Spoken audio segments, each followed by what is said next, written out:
Okay, did that work? Is this stream, is this live? Are people able to see this? There was a nightmare trying to get up here. Yes? Okay. God, fuck it. So what happened, right?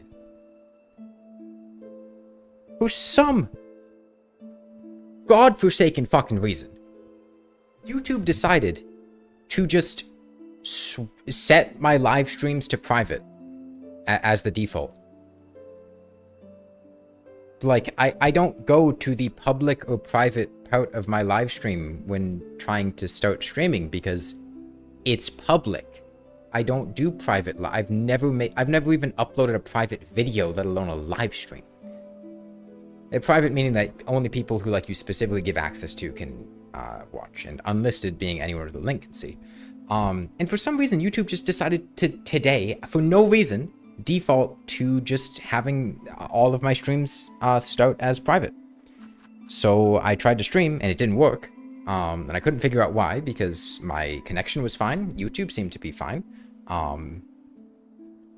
Genuinely no idea why it was happening. I streamed on Twitch for like 15 minutes, but then went, damn, I hate streaming on Twitch, and then stopped and then figured it out.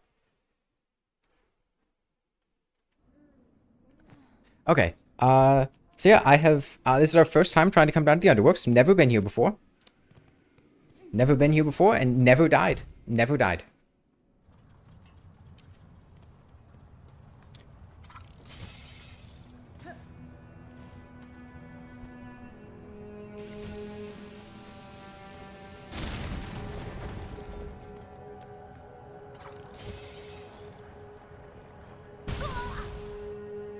Damn, that's wild. There's a silk cocoon down there.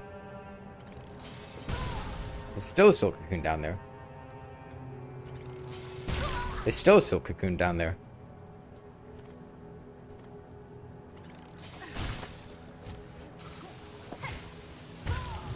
There's still a silk cocoon down there. What's wrong with Twitch? It's just a bad platform for small streamers.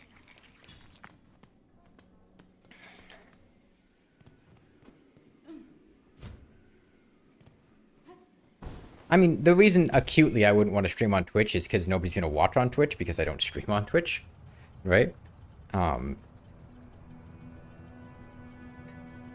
Like, I regularly stream on YouTube, so there's going to be a lot of people watching on YouTube. Nobody's going to watch on Twitch. Nobody's going to be in chat on Twitch, and that just makes an incredibly boring experience. And the reason I don't stream on Twitch to begin with is because it's just a terrible platform for discovery for new creators. Hey, happy segue. There's just... like, YouTube will recommend your live streams to people. You can build an audience off of videos. It generally, like, the YouTube algorithm will just... it wants people to watch your content, whereas it feels like Twitch doesn't.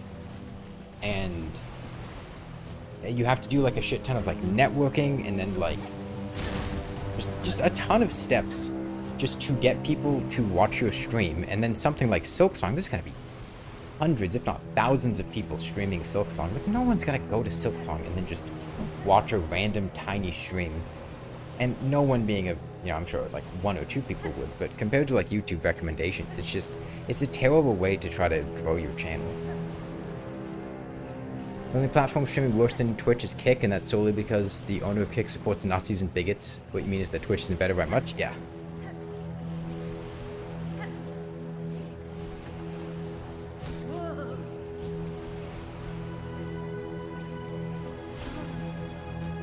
I'm gonna take this slow. I am flabbergasted that actually hit. Okay, we gotta time this. No.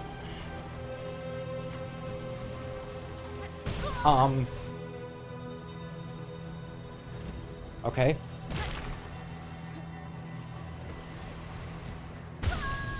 I was slightly too slow. Okay. Peak quadricep hypertrophy? I don't even know what that means. I do not have... I would assume that would be the opposite of atrophy. My legs are not that overworked. I'm not a cyclist. You guys seen like Olympic cyclist legs? Or like how ridiculously how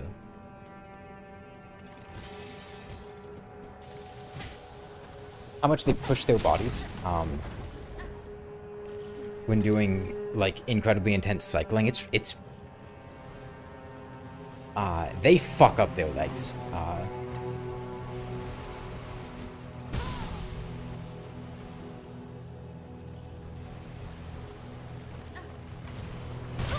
Well, this is a nice taste of what today is going to be like. It's going to be a lot of very, very annoying platforming.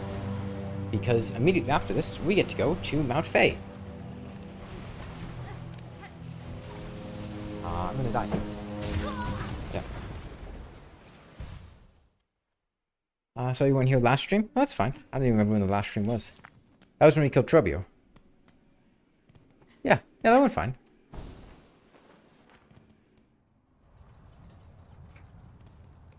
You know, I would say that we could get the magma bell to make this easier, except for the fact that we can't get the magma bell because we died and lost all of our money. So I'm no longer able to get the magma bell.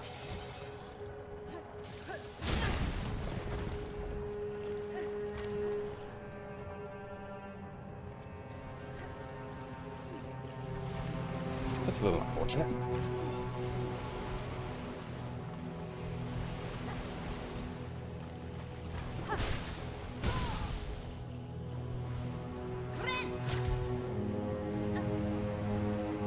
Yeah, in general, Twitch just feels like a platform that is great for people that have an established audience and already have a ton of people that are going to come and see them. Because, like, Twitch has plenty of really nice features. It's got great chat integrations and actual, like, fleshed out like, viewership stuff and mechanics and things. But what it sucks at is making anyone, like, driving anyone to your stream. And, like, I hate the idea of going to other people's streams to, like, basically do, like, soft advertising to try to get them or other people to watch your stream. Like, because that's the thing with Twitch communities, right? Is that, like, streamers will go to other streamers' chats and try to, like, drive their audience to come check them out as well and stuff like that. And that just feels like gross to me. I don't know what it is. Like it feels like pretending to want to engage with people or interact with people to have them watch your stuff. Now it's one thing, like it's not like, you know, having friends or trying to make friends in a community is bad, but it feels like the only way to make people watch you on Twitch is to do that. Which then makes it feel like every single interaction socially you have on Twitch has that pretense of trying to get other people to watch your stream and you're like advertising yourself. Right? That makes sense? At least that's how I felt when I was trying to stream on Twitch, and like that just feels terrible. I hated it. I meant to press jump, but I guess I didn't.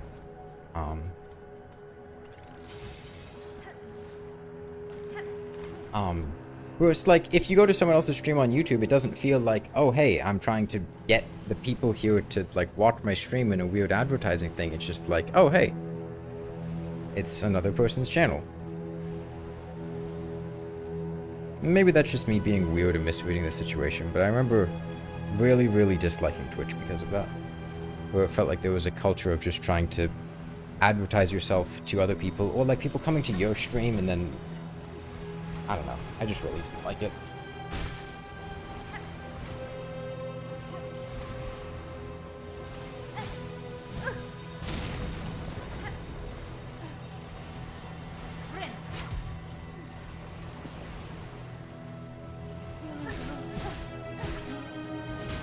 I'm just gonna power through and take the damage there.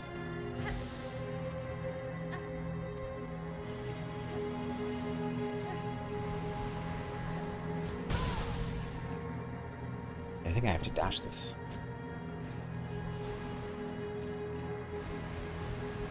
This is a really awkward room.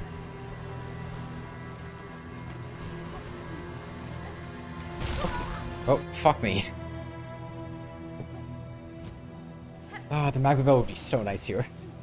Twitch also has a much worse ad experience. Yeah, I remember popping by to watch a friend on Twitch stream, and there was just like a forced unskippable multi-minute mid-roll ad in the middle of the stream. That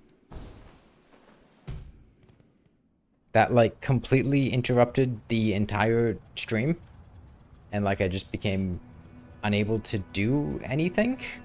Like I was completely dropped out of the conversation. Like they were literally talking to me, and I couldn't even talk to the person I was in the middle of having a conversation with because there was a multi-minute ad.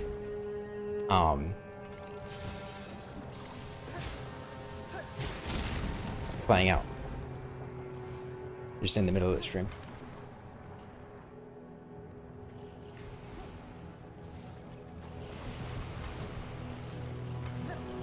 And like I could run mid-roll ads in the middle of the YouTube streams here.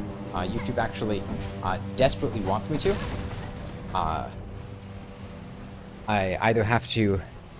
See, YouTube gives you two choices when it comes to monetization. You can either do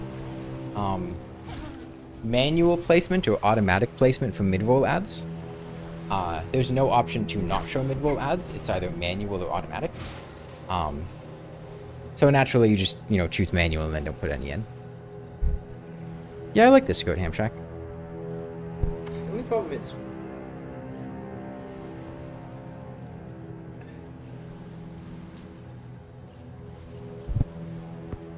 these garters have kind of been declining a little bit. I think they're losing a bit of their elasticity or something. They've been struggling a bit with keeping these socks up, which is awkward when I'm moving around this much, but... Okay.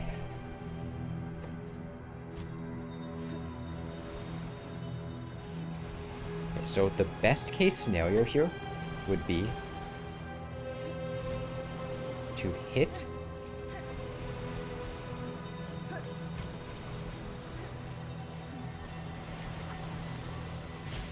this guy without... That's fine. Hit that guy without triggering my cocoon to get a heal off. I pressed the wrong button.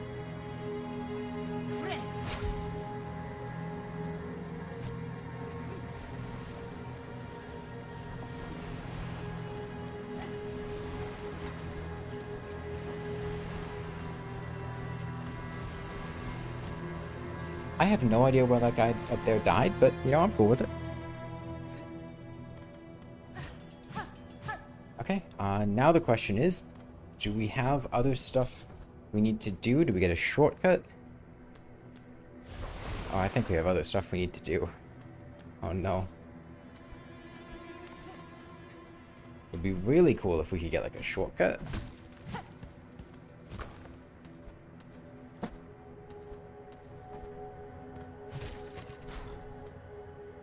To craft metal in that room? Okay, I don't really care. Okay, this might... Okay, this must be the room where we get the claw line. Okay. How much was the dance pad? I think I paid like maybe $60 or $70 for the pad itself, and then I had to get the wood underneath it and stuff like that. You do not want to do something like this without stability. In this case, it's that I have a wooden pad velcroed to a... okay, this is claw line. Velcroed to a piece of wood, which I left for like months to off gas in like the sunroom of my sister's place. Because it had like the, plywood smell for a long time, particle board. I'd sealed it up too. It was a lot of work, but...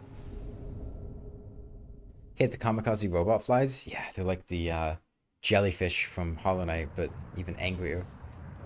Okay. Okay. So this is where things get difficult.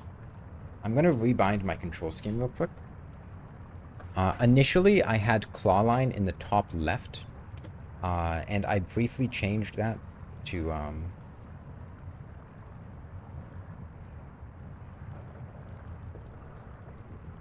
Okay. I briefly changed that to a down pogo for I think it was Widow.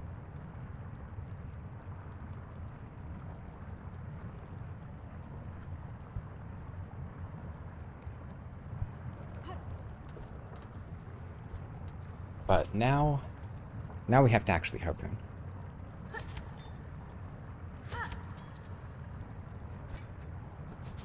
Oh, this is gonna be really difficult. Okay. Okay.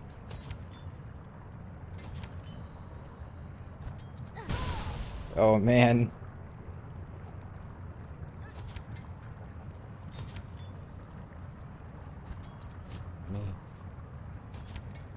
Alright, let me float. I think floating would be the best way to make sure I can do it consistently. Okay.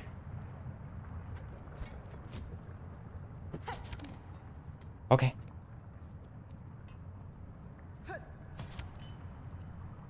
Okay.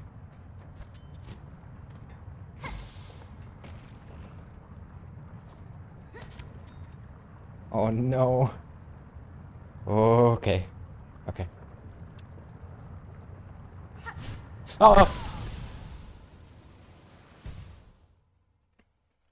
Okay.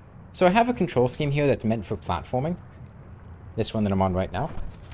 Which I think should make this a bit easier to do. However, swapping to it made me press the down button, which made me fall off the harpoon. Or sorry, made me fall off the thing that I had harpooned to. Which is a little bit unfortunate, but, you know, it happens. But I just got my buttons mixed up because I forgot that I swapped control schemes.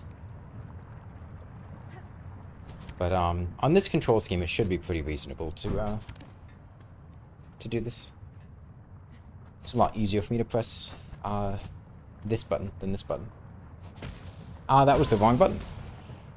Because I'm used to the other control. It's really difficult swapping between control schemes. I gotta say. Okay. Well. Let me just kill myself. I think that would be the best thing to do here. You bet a sentence grip would be really useful. It could be, but the problem is I don't have a sentence grip, so...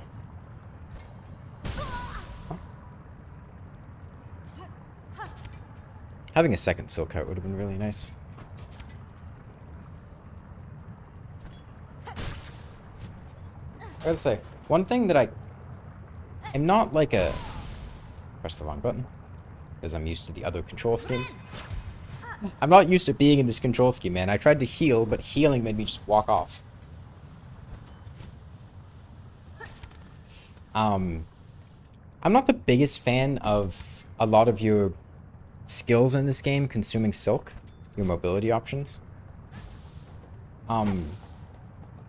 It feels pointless and like it mostly serves to like force me to slow down a couple times. That's not true. I could kill the other thing to get another silk heart. When I played the game for the first time, my last silk heart was unraveled. I could just go get the other one first. Wrong button.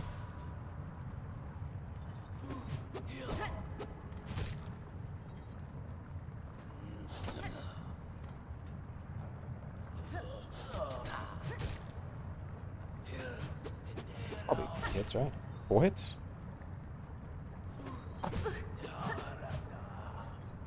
Dude.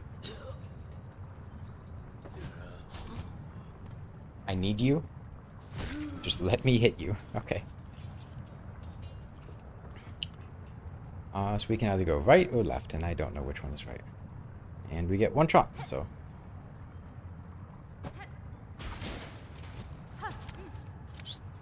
Not really the direction I wanted to go in, but whatever.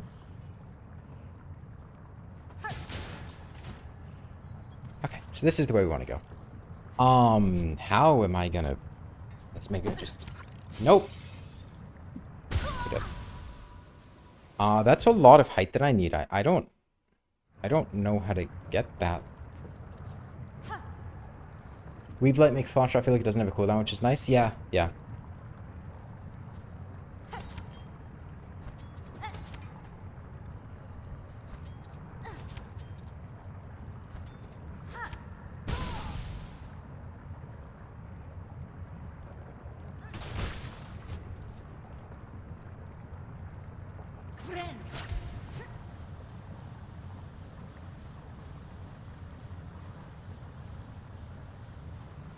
Wondering if I have to do a gauntlet after all this? Well, I mean, it's not like I have much of a choice. If I need to do a gauntlet, I need to do a gauntlet.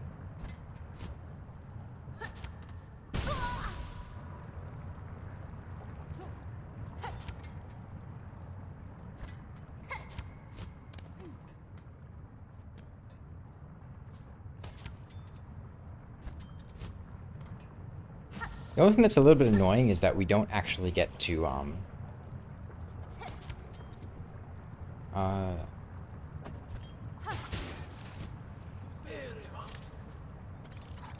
okay. How do I do that? How do I make enough height to hit that guy? I don't...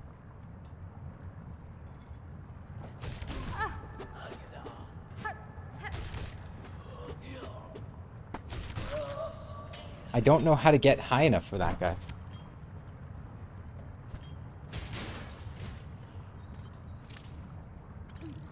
It's like I don't think I can just hit from here, can I? This doesn't look high enough. Maybe it is, but... Oh no, it is. Okay. It just didn't look high enough.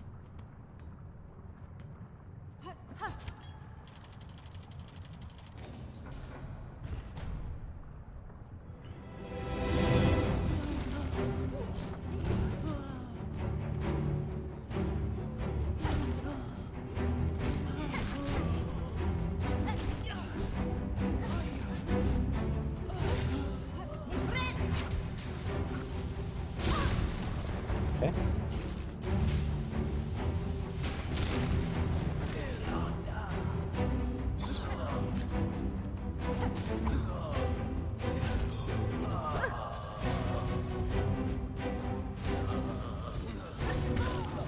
Yeah, I need to get there with more HP.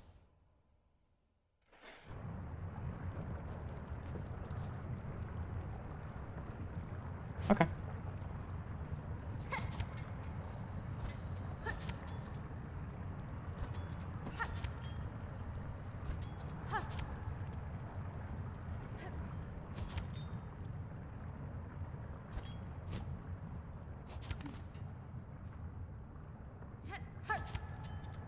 I have a question for you guys. What is the price for a frozen pizza that you would consider to be like a bargain or a deal, right?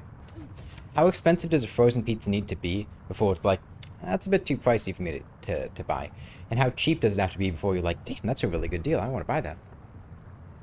I feel like back when I was living in a more rural area, that price was about $3.50 for me, right? $3.50 was like, that's a nice price. I want to snipe those up while they're on sale or have a coupon or whatever. And then once I move back to the city, it's more like $5? $1 max? What, are you eating like Totino's pouty pizzas?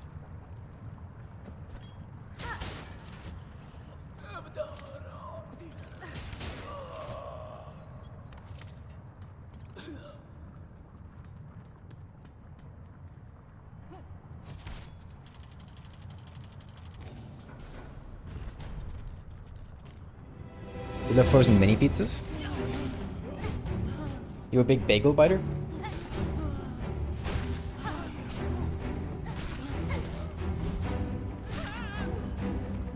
I used to be a big bagel biter when I was younger, but not anymore. Those days are behind me.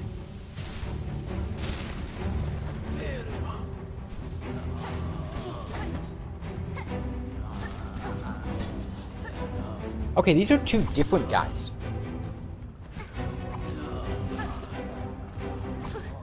Oh my god, I hate this guy.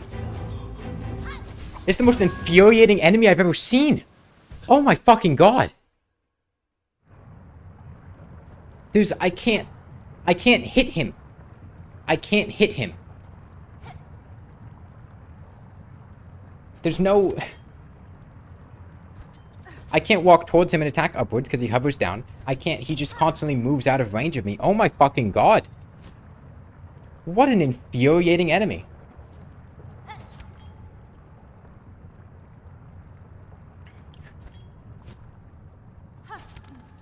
Supposed to use claw line. Yeah, but those guys show up in the normal world too. It's not like... The problem is, like, I want to build up silk to do other stuff, but then using claw line uses up my silk. If I hit claw line, it's silk neutral, but odds are I'm not gonna hit claw line. And like, I feel like the odds of me taking damage.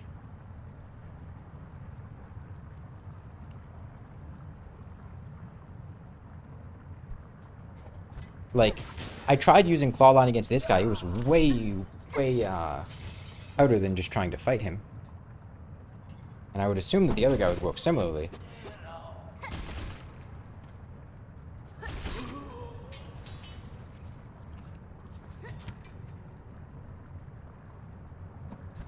Yeah, the problem is if I use claw line, I can't ever heal. And I want to heal.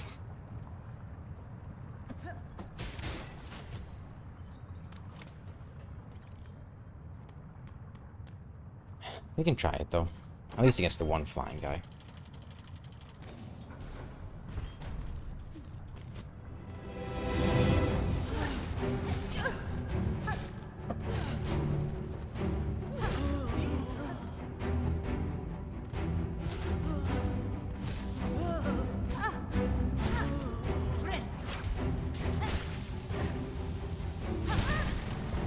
Thank you. Better idea. What if?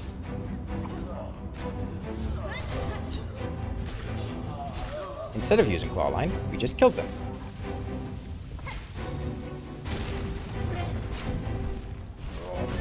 Oh, he attacks on his way down. Of course he does.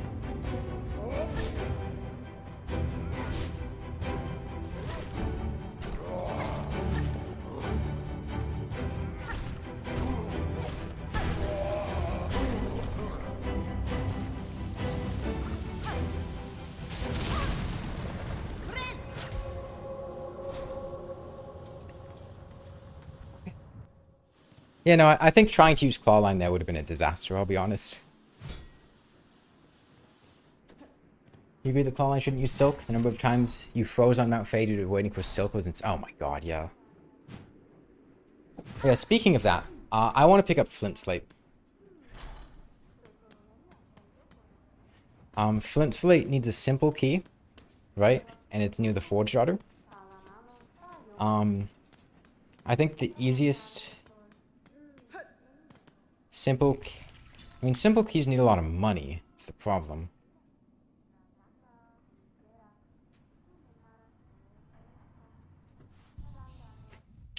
See, do I have Weave Light? I definitely want to get Weave Light if I don't.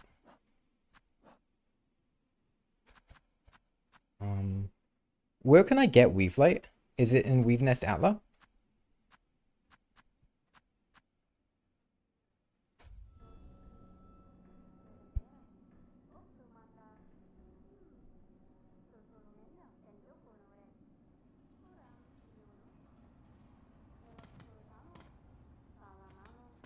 From double Moss Mother and Atla. Do I want to fight double Moss Mother though? What's the third silk out? The one that's not the unraveled? Man. Maybe I just get Flint Slate. Right, because I won't freeze if I have Flint Slate. Lace 2? That's tricky.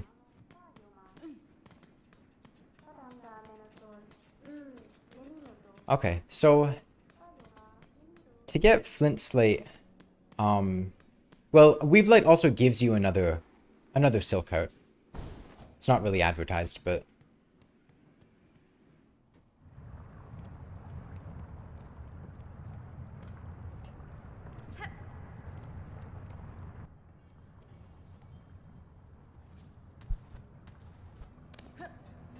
this should lead to the fast travel point.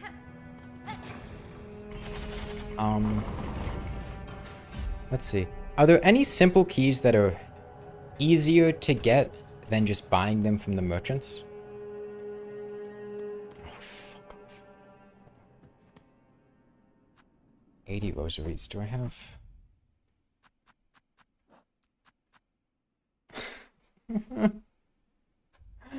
I hate this game.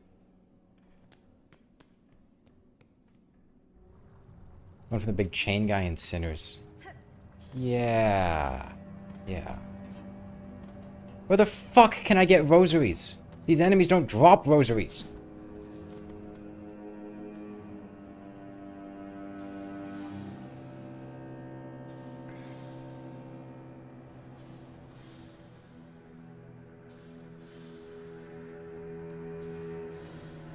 One from Parkour and Pink Nutland. Yeah, I don't want to go to Sands of Karak.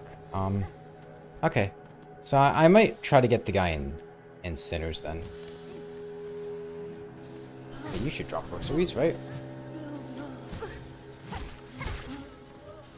He drops 1 rosary.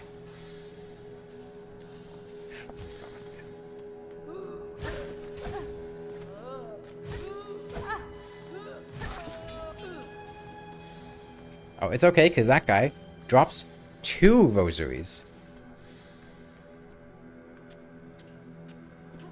And you know what? I can't wait to come to this bench here and have the bench not work because I have to pay rosaries for it. You guys ready? You guys ready for this?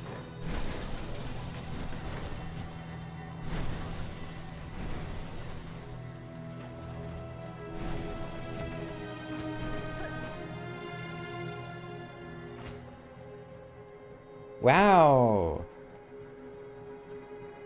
I don't even have enough money to buy the one time you spent.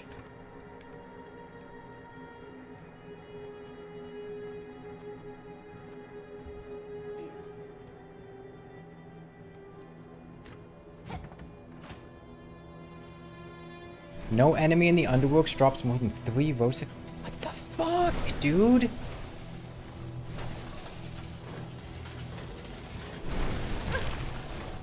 Like, okay, at least in Hollow Knight... Alright, I swapped my controls. At least in Hollow Knight, if I am in an area and I need to unlock a bench or a fast travel point, I can just kill enemies! But there's nowhere for me to...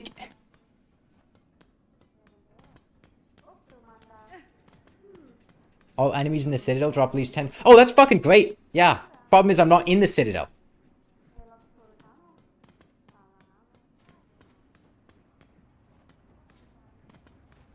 I'm glad that if I were in the Citadel, that wouldn't be a problem. But I'm not in the Citadel.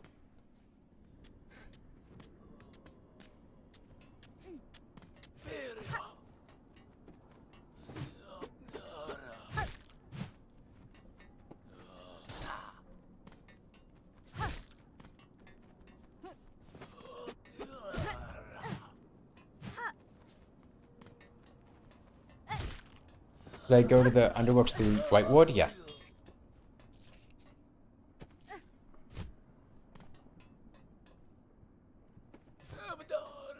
Dude. How do I even get out of here?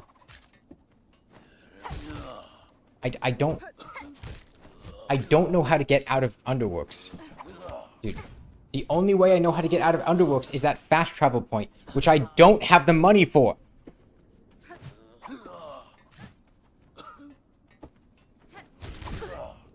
Oh yeah, use your claw line.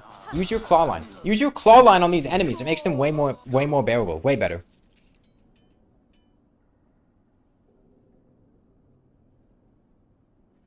Yeah, I've eaten Silksong normally. Okay, well we can sit here and we can very slowly farm enemies for 3 rosaries until we get 80 rosaries. Because apparently that is the only way through this area. And nobody thought for a second, hey, should we actually give the player a way to get rosaries if they're going to be... if they need a fast travel point to get out?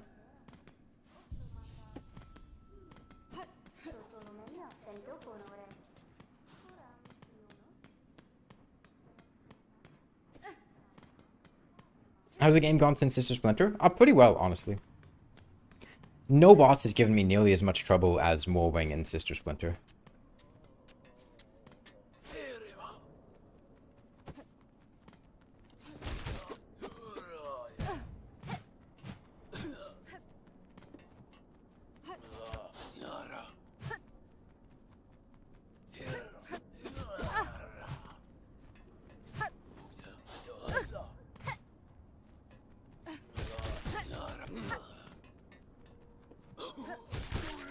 Okay, just use the claw line. Just use the claw line. Claw line's great for these guys, right? The other way out is the top left. Yeah, but like, if I go to the top left, it's going to be really annoying trying to get back to this area anytime I want to... Like, let's say I want to get the Architect Crest, or do fucking anything, ever. Or think about doing anything ever.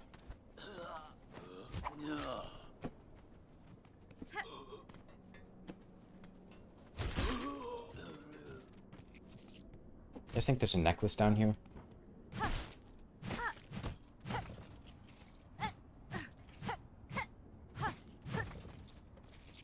Architect Crest charge attack got nerfed from 7 to 5 hits on it. That seems fair.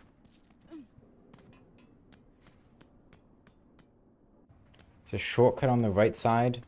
You thought I unlocked it after Trobio? I mean, maybe I can go to the right side, but the problem is... if I go to the right side, and I can't get anywhere from there, I'm going to die over there. I'm going to lose the 12 rosaries I've already farmed. And it's going to be terrible. It's going to be genuinely horrific. Now, I have one frayed rosary necklace right now. So if I do this until I get 50, then I can afford the Ventrica.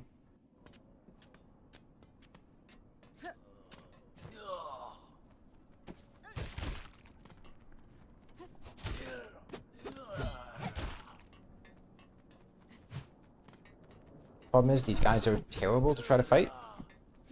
Like, even with Clawline, they suck.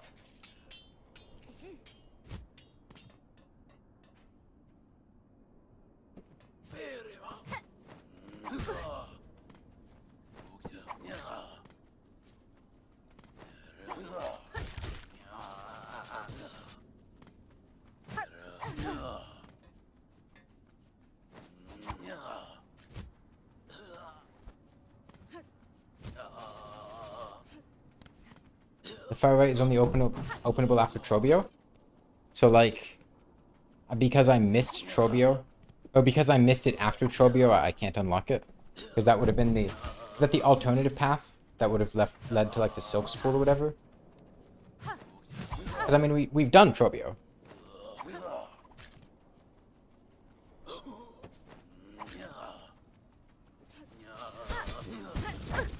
Oh, and that's a 2. That's a 2 mass damage attack, because why wouldn't it be? Why wouldn't the random enemy just have an attack that deals 2 massive damage? Why wouldn't he? Why wouldn't he do that? Do I know of the infinite health kit? I would assume that has to do with using like lifeblood hearts or plasmium hearts or whatever. Right? This isn't the right direction. Trobio's a pain? I didn't think Trobio was that bad.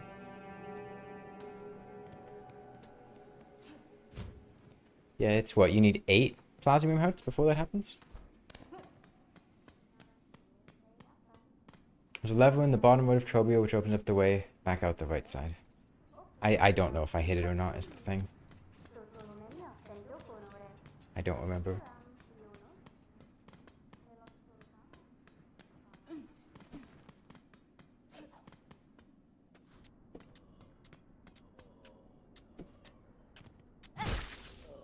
If I didn't go to the big elevator to the right of Trobio, then it doesn't unlock the exit. Problem is, I don't remember if I did or not. Like, I went...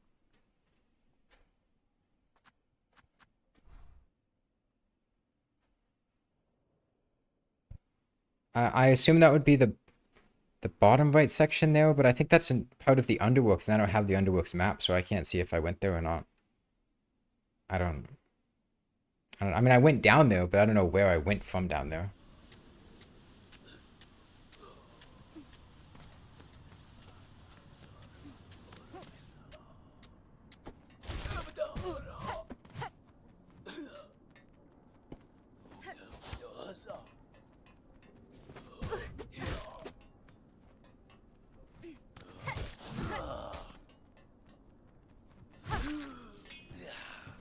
We're now at 18 rosaries. Yay.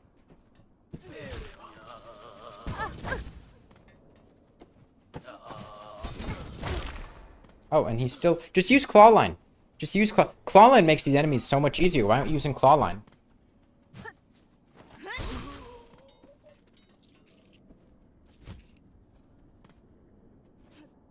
Just use claw line.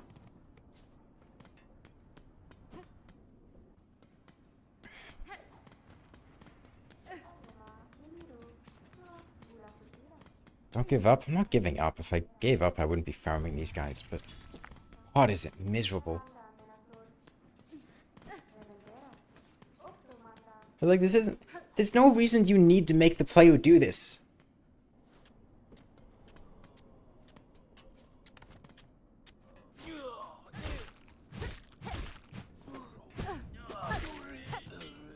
You know, I'm not even going to bother trying to kill the other guy. It's not worth it. We can kill this guy quickly. I'm just going to kill this guy. The other guy takes way too long to kill. And he's way too annoying.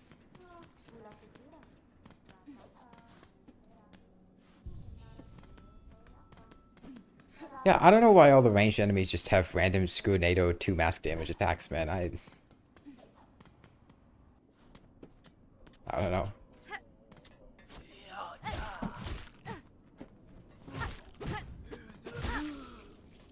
Okay.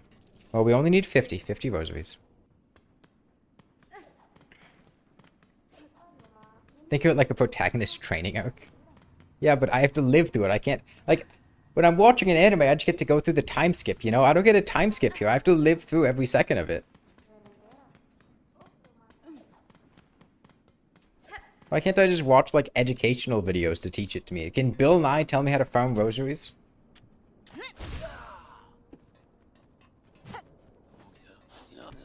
We just put on Bill Nye.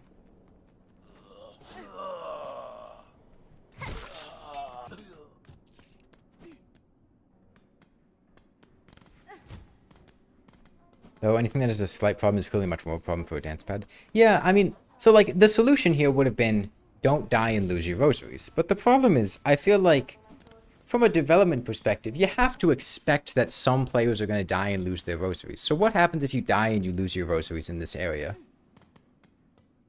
Well, if you're lucky, you'll have some backup rosaries. If you don't, fuck you. And that really feels like unnecessary, you know? Like I don't...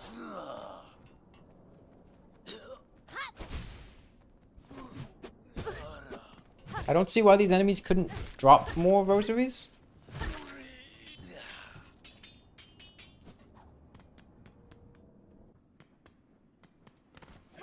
He did grind next to halfway house. Well, it's not a matter of grinding. It's a matter of the fact that I lost my rosaries. Like, I had enough rosaries coming in here. I could have had 1,000 rosaries.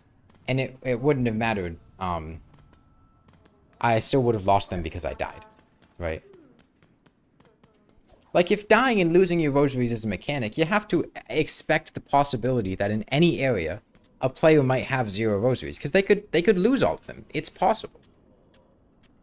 So what happens when you lose them?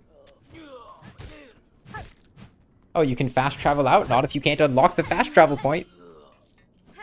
If you're stuck at somewhere that with enemies that don't drop rosaries, and you can't fast travel out, and you can't walk back because you came through a one-way entrance, and the other way out is closed, because you didn't unlock it after Turbio.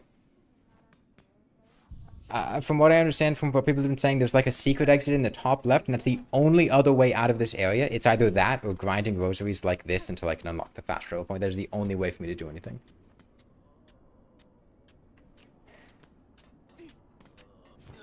I'm stuck. The game said, here's a way out. In order to get out, you need to pay 80 rosaries. If you don't pay 80 rosaries, you are stuck here. The enemies here do not drop rosaries.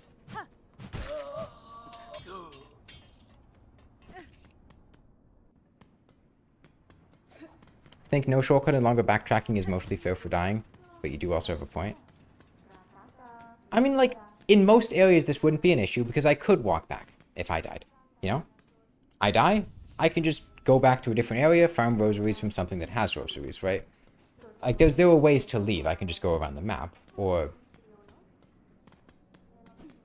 It's just this particular area coming from this particular direction because I happen to die at a bad time and lose rosaries, I'm just screwed.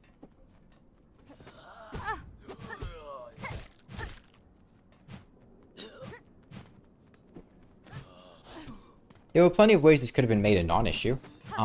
If the guys in the gauntlet actually dropped rosaries, because fun fact, enemies in gauntlets don't drop money. They don't drop anything.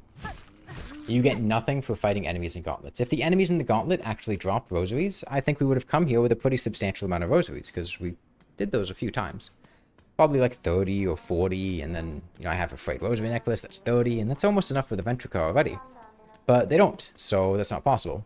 Also, if these guys dropped, like, I don't know, 7 or 8 rosaries, right, then we really don't have to kill that many of them to get to 80.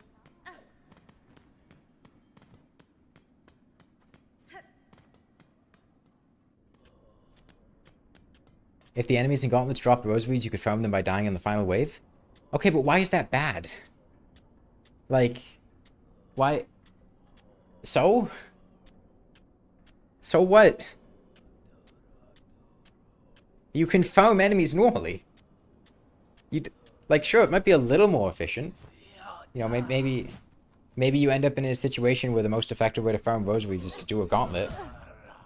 But, like, so? It would make gauntlets feel way less irritating if you actually got something for fighting them, right? You know, you're stuck on a gauntlet for an hour, you get nothing to show for it at the end.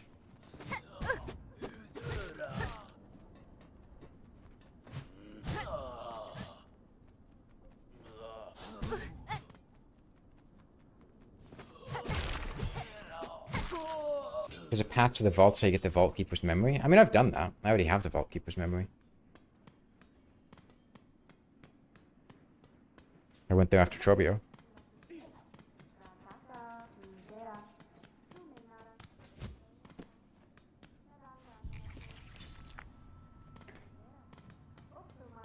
You'd be rewarded for sucking and taking an hour on a rough gauntlet.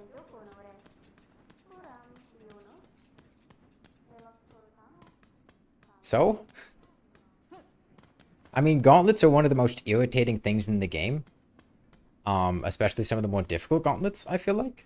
I don't think it's bad to make the content that, from what I understand, most of the people in the game don't like, and giving them something to make them like it, or enjoy it, or go like, man, this wasn't that bad, because at least I came out of it with a lot of rosaries. Because, I mean, that's how fighting things works in other areas, right? Like, let's say there are enemies on a path to a boss that you don't feel like you can run past and you have to kill. Okay, you're stuck on that boss for an hour. You kill those enemies 20 times. They drop money. Even though you spent a lot of time and, you know, they're annoying to kill, you get something out of it. Like, you don't need to just punish people if they're playing poorly. Sometimes you can reward them, and sometimes that can make the game fun for those players, or make them want to play it, because I know Silksong is a game that really struggles with players who are not that good at it, playing it and having fun. If the game wants to feel more like a world than to maximize player satisfactions, where the underworks realistically won't have that many rosaries. Yeah, I get the lore reasons for why it is, it's just, I don't think it's something that should be the case.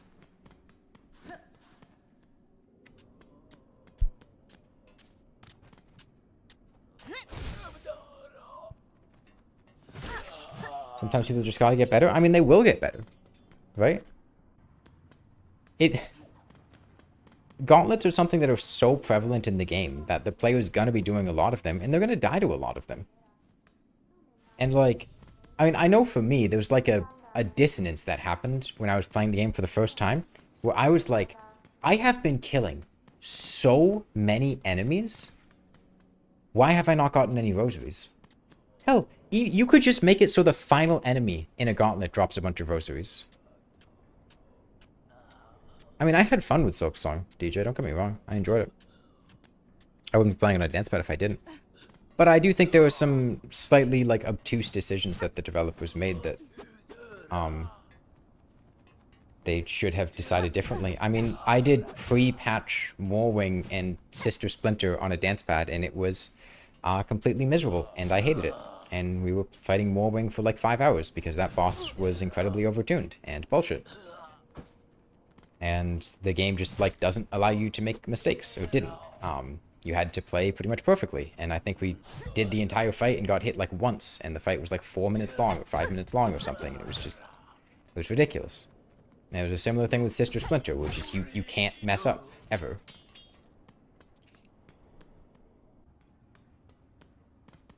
You unironically quit the game very early in Act 2 despite liking most bosses because everything between them sucked. Yeah, like a lot of players don't like having to go through all the gauntlets in the difficult platforming sections, and like doing stuff to make it easier on them isn't bad.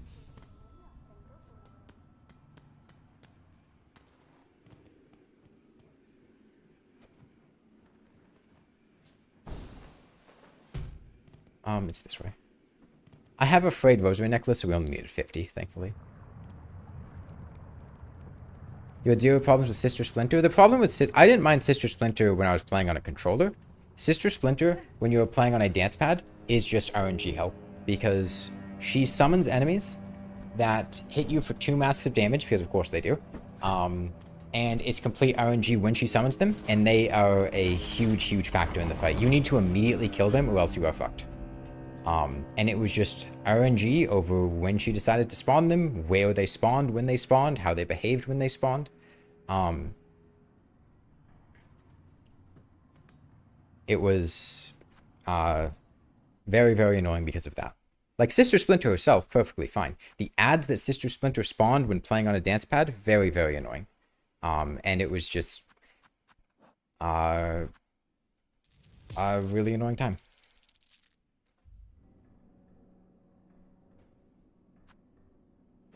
Isn't Splinter the rat that teaches the Ninja Turtles? Yeah, but this is Sister Splinter. It's his sister. She was fun, had a type of fair pattern, and the ads were only slightly annoying compared to the other bosses with them. Okay, again, I'm playing on a dance pad. So any issues with the fight are going to be amplified tenfold, and those ads suck. Like, yeah, if I'm playing on a controller, nothing in the game's difficult. Everything in the game is pretty easy because I'm playing on a controller, and I can control my character well. But if I'm playing on a dance pad, then design issues or stuff that's very, very punishing, even if it's not necessarily an issue, get blown way out of proportion. And I think Sister Splinter's ads were a design flaw, and they weren't designed very well. I mean, Team Cherry seems to have agreed, because Sister Splinter got nerfed, Moorwing got nerfed. So I don't think it's an unreasonable statement to say the boss was overtuned. And, like, we beat her. Don't get me wrong, it just sucked. Okay, where am I going? That's right. You guys ready to go farm some rosaries? Let's go farm some fucking rosaries. I want a key. It's what, like 500 for the key from Peb? I want a key to get flint slate so we can get up the mountain without freezing. Okay. I'm gonna just farm the guys on the bottom here. This should be pretty easy. We could also try to farm the guys up at the top by the Cogwork Dancers, but they're kind of tricky.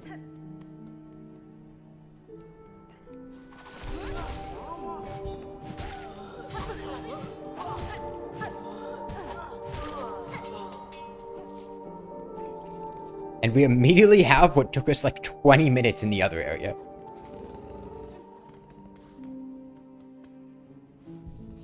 Yeah, you can also...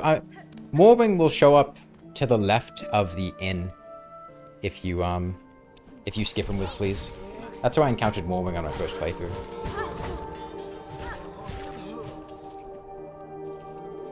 Oh, wait, I have a quest for this.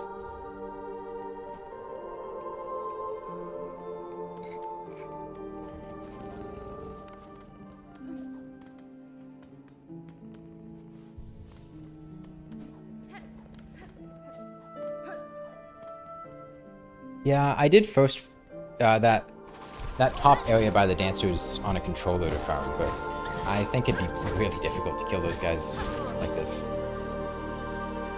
Plus, I mean, this is plenty of money. We're already at 87.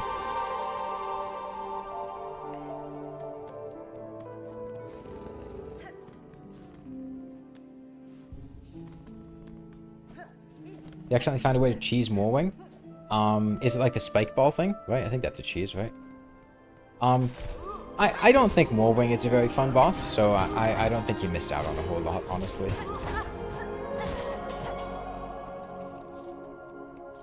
I wouldn't beat yourself up over it. Why do you get the feeling that Cogwork Core is going to be horrendous on a dance pad? Didn't we already do Cogwork Core? Cogwork Core is how you get to vaults, right? We already did that. Unless there's a section of Cogwork Core that I missed, but I'm pretty sure we already did Cogwork Core. I mean, we didn't do all of it. There's some stuff that I missed, but...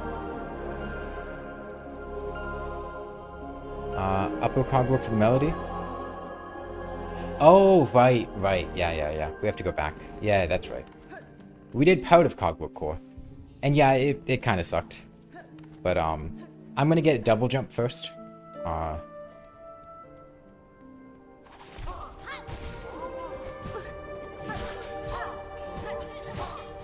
Oh, those bastards. Those bastards. I just realized, like, from a gameplay design perspective, why it is that these enemies don't respawn until you get to the top of the Citadel and open the shortcut to Whispering Vaults at Songclave.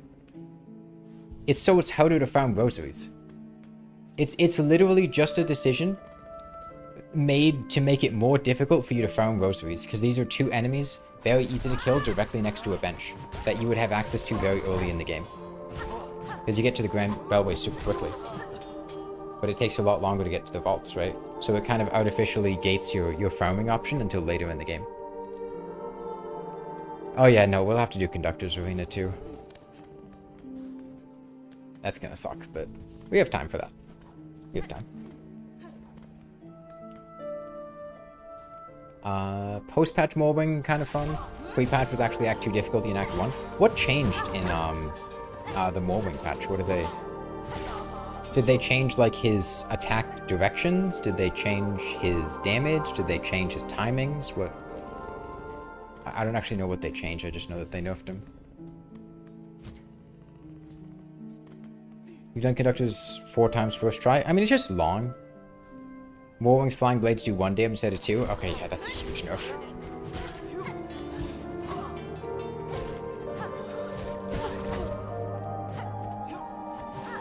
Also, what do they nerf about Sister Splinter? Am I going for Act 3 on a dance pad? So, my main concern with Act 3 isn't Act 3 itself. Don't get me wrong, Act 3 is going to be difficult. But it's more, you need to do a ton of stuff to unlock Act 3. We need to get 25 fleas. We need to do a bunch of quests. Do we need to do all the deliveries? I think we need to do at least some of the deliveries. Like, there's a lot that we need to do. And that's gonna take a while and probably be pretty damn difficult. Plus, we'd have to do... Oh my god. We'd have to do Groll. Right? Because we need the Shaman Stone to make the trap for Grandmother Silk. So we'd have to do Groll. Which means the whole Blight...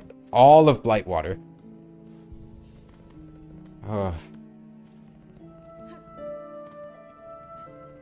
Haven't we fought Splinter because speedrun Skipper?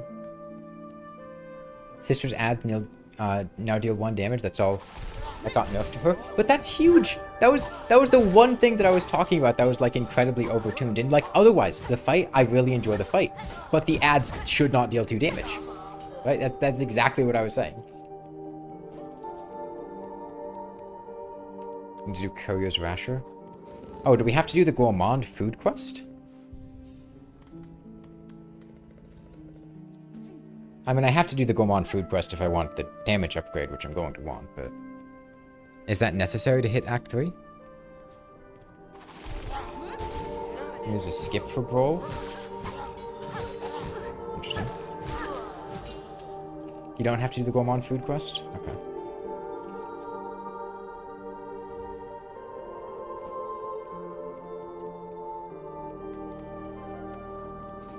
Okay, I guess the question is, did I do the Gourmand food quest in Rain World? I probably did, right? Damn, that means we have to do the Gourmand food quest here. 17 wishes, 9 mandatory, all donations, cloak, chakra. One more. I don't need it, but I want the damage. Yeah, I know. It just sucks, because that quest... You need to... It's so much stuff. You need to kill Grohl. Wait, that's Grand Berserk now. You need to do the Courier's Rasher. You need to kill the 2 chefs. Or the 1 chef. You need to kill the chef. You need to kill the chef in Biowater. And I remember that guy being annoying. Although maybe that was because he was bugged and he would fly outside of the arena. But, you need to do, Sands of Karak and get the nut, right? And from what I remember, that's kind of like an extended platforming section, which is going to be difficult. And then... Is it just those 3? Is there a 4th one? Been watching the true ending speedrun. I still haven't gotten the true ending. I'm at like 97% completion or something right now. I just haven't gotten around to it. Been busy with this and then, you know, school and stuff.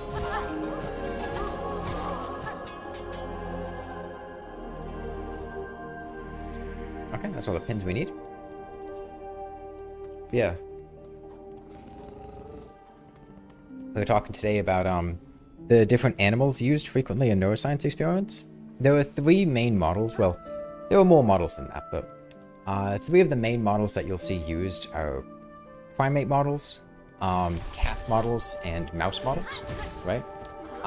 Primate models are used for obvious reasons, right? Primates are very close evolutionarily to humans, so you'd expect a pretty similar nervous system and visual system. Mice are used because it's very easy to do genetic manipulations of mice. You can do gene knockouts. You can change gene expressions, which can cause you to disrupt different things within a neuron and see what changes, which can allow you to understand what gene is important for a particular function, right? You can't really use apes for neuroscience experiments because that's unethical. I don't think you'd ever get an ethics board to agree to that. And humans, obviously, you just do observational stuff or experiments they consent to. And then you have cats. And cats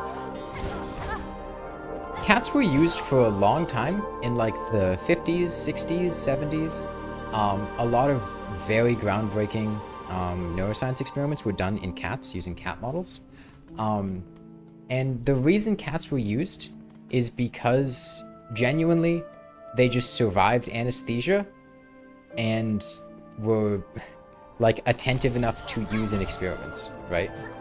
Why did we do this in a cat and not a mouse or a dog or whatever? It's because the cat just did it well. The cat was good at it. The cat was good at it, so we loaded this cat full of anesthesia and played lights in front of it with recording devices in its lateral geniculate nucleus.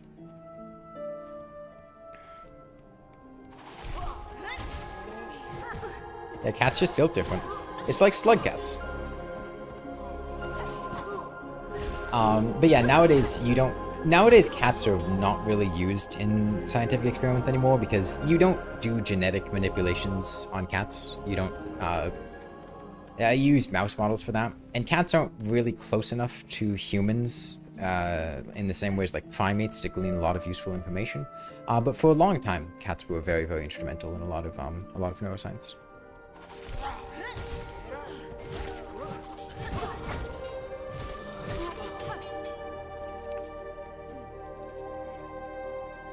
You really don't want to save Lugoli for Act 3. Lugoli gets voided and it's horrible. Did I fight Lugoli in Act 3?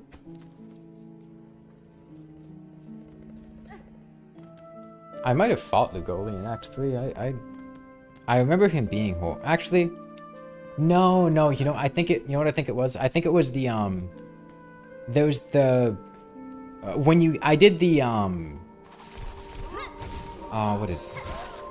the Witch Crest. I did the Witch Crest quest in Act 3, which was terrible. And it was so awful. Because, like, I didn't know that I was going to get locked out of using all of my charms or healing and everything, and then everything was voided, and you have to fight, like, the two brothers. And,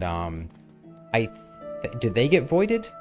I don't know if they get voided or if it was just annoying or what, but it was... I remember that stretch of time being really annoying, especially because I had to figure out where to go in a world where I couldn't heal and didn't have any of my charms equipped, and it was... Oh, it was awful. How about those die in Act 3? Or maybe I'm just thinking about other stuff then. Maybe they were just dead. The summons get voided. But in the second Savage Beastfly fight? On a dance pad? No. No, I have not. Okay. So this is probably a good amount of rosaries for now. We have enough for the key, and we have enough for any miscellaneous stuff, hopefully.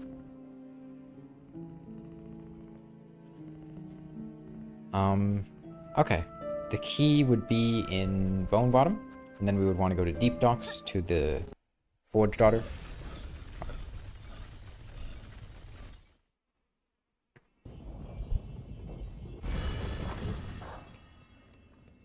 Okay.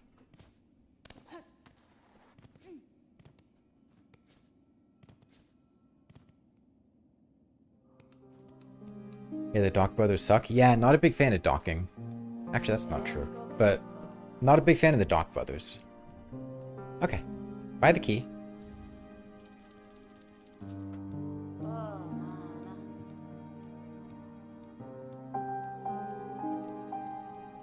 And... Sure. I need to do this donation.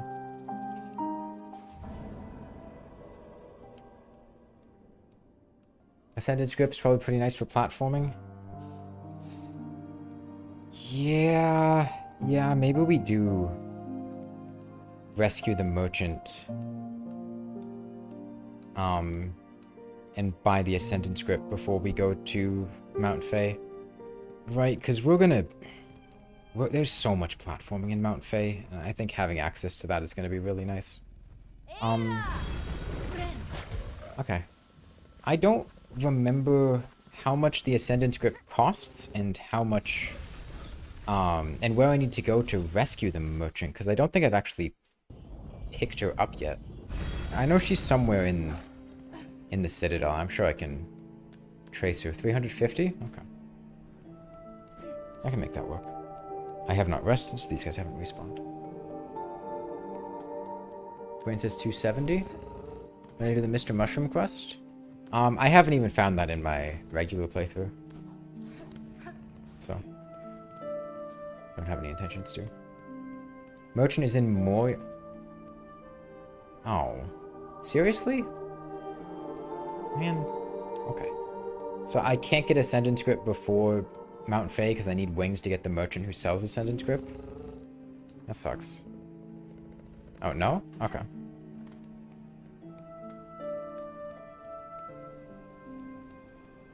Merchant is the second one? I mean, it's the Songclave lady, right?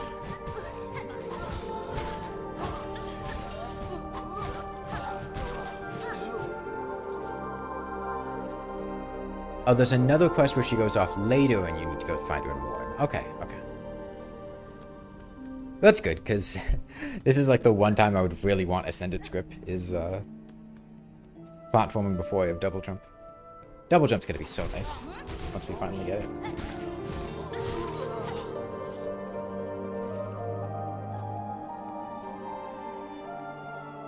Oh yeah, some other random fun facts about vision with animals. Mice have terrible fucking vision. They have terrible vision. I think within a single degree of the visual field, which if you hold out your pinky at arm's rest, that's about 1 degree of the visual field, is the size of your pinky outstretched from you. You can discern 60 lines. A mouse can discern 1 line. within that same amount of space. Mice have terrible vision. Ratatouille would make no fucking sense, man. Remy's like blind. Remy would be legally blind if he was a human. Mice get glasses? Yeah, they need glasses. They genuinely have terrible vision. In general, the visual acuity of animals is a lot worse. And one other thing is, you guys know mantis shrimp, right? From what you understand, blind rats pretty much operate the same as non-blind rats. It makes sense. But I remember there was a lot of buzz a while ago because mantis shrimp expressed like 14 opsins or something, which led people to believe they had this like incredibly rich and diverse color vision that would allow them to discern things very, very well. But that's not true. They express like 14 opsins. Human express like 3 opsins for color. You also heard opsin. But mantis shrimp don't have the like neural machinery to compare those signals. So their color vision is only about as good as a human's. It's not really better.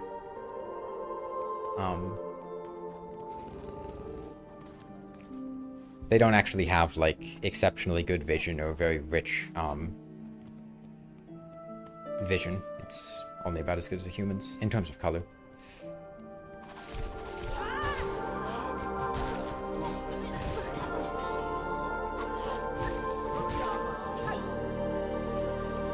Okay, I want to have enough to buy any fast travel points or benches I come across, so 350. Actually, you know, I'll kill guys on the way there. Let me see.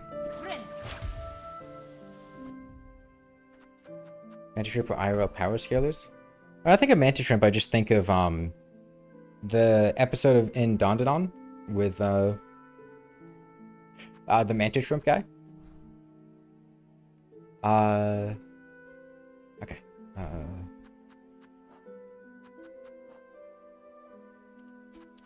So I need lower coral chambers. Mantis shrimp can also see infrared and UV. Yeah. Yeah, but I was talking color vision. Mice can also see in UV. A lot of crepuscular, or a lot of nocturnal animals will express opsins to allow them to see in UV. Mice have good low wavelength vision. This is not what I want. I want the other one. It's crazy that some animals can feel things we can't even comprehend, like some sharks can feel electrical fields. Like how they even feel for a person to feel that. That is true. On the other hand, we can also sense a lot of things that animals can't. Like a lot of animals, the ability to sense. Okay, so most animals are not able to distinguish between red and green very clearly. Red wavelength light is at about 565 nanometers. Green wavelength light is at about 535 nanometers. And blue wavelength light is at 435 nanometers, right? Most animals only express one opsin around like 535 to 565 nanometers to see color in that area. They kind of just see yellow. The ability, trichromacy, having 3 opsins, a red, a green, and a blue, to see those 3 colors is a pretty recent development. I think only like 25 million years ago. I think old world primates and 1 new world primate have 3 opsins for red, green, and blue colors. So most animals genuinely cannot like distinguish between red and green and might not even perceive those colors. They might just perceive those colors as yellow. They might not even be able to distinguish them. And a lot of animals do not have nearly the level of visual clarity and perception that we do as humans. Like cats, predator animals, forward-facing us, generally, okay, lower coral chambers, huh? Be probably this way. their vision is predominantly driven by parasol cells, which tend to sample from very wide areas and not give a lot of visual acuity and clarity. Okay.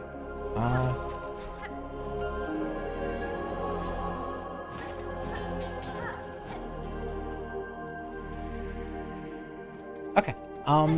So she's somewhere down here. Right? Lower coral chambers?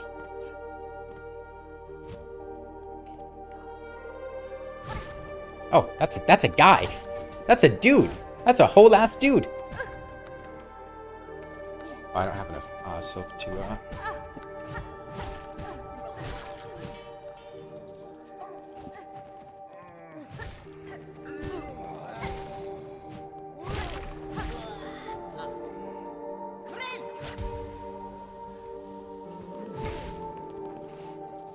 Oh, we learned how to fight these guys.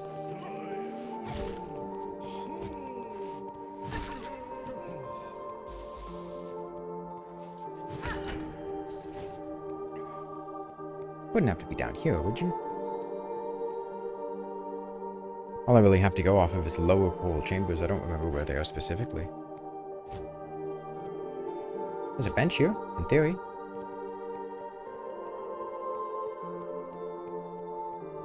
I'm in the Grand Gate area now? Oh, okay. Well, let's sit here, and then we can go back up. It's the right of the Ventrica. Okay. Well, that's fine. It's not very far to get back here now that we've gotten this shortcut.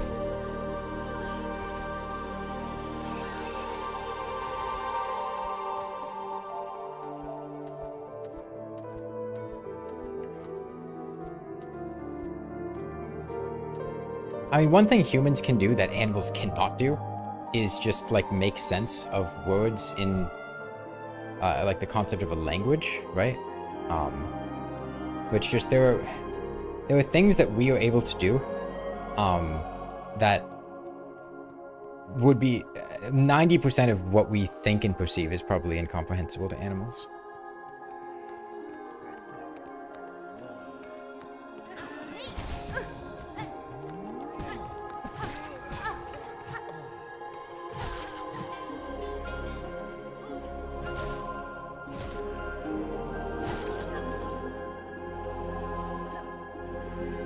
Duck across the giant hallway from the Whitewood entrance. Okay, yeah, I know.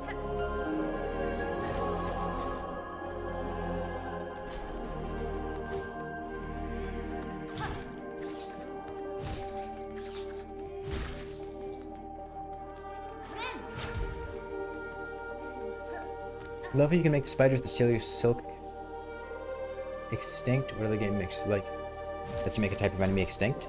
Dark Souls 2. Dark Souls 2 lets you make enemies extinct. Dark Souls 2, after you kill an enemy 12 times, they'll never show up again. Spore, you can make enemies extinct in Spore.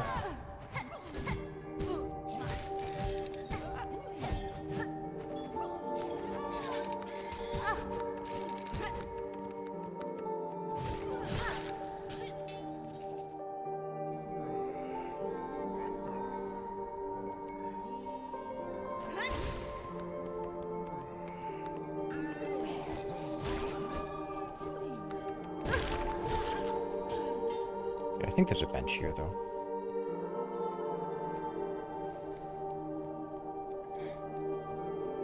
Oh, this is Whitewood. I'll rest at Whitewood, and then we'll look here. So you said it was directly across the giant hallway leading to the other half of the Citadel. So it'd be somewhere in this shaft. We walk our way up this shaft. But it'd be already past it.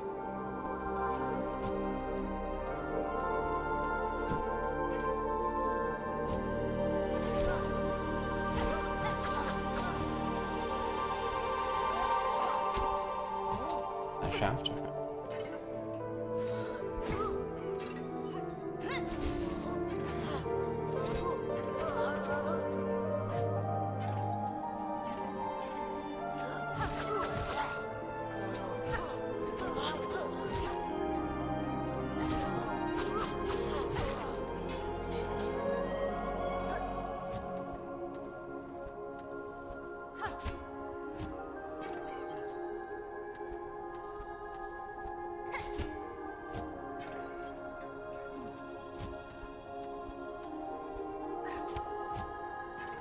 I'm just gonna have to swap one for this game. Over here?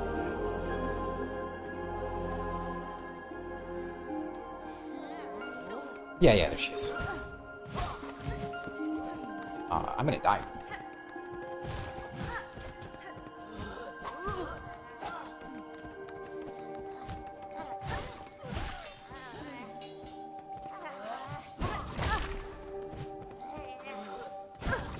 I thought I was outside of the range of that.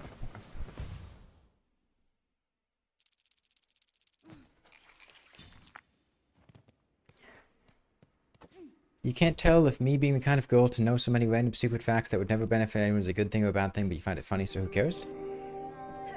I don't think it's a good or a bad thing, it's just who you are.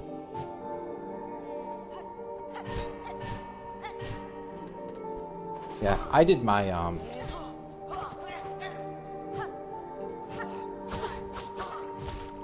I did my rosary farming cure.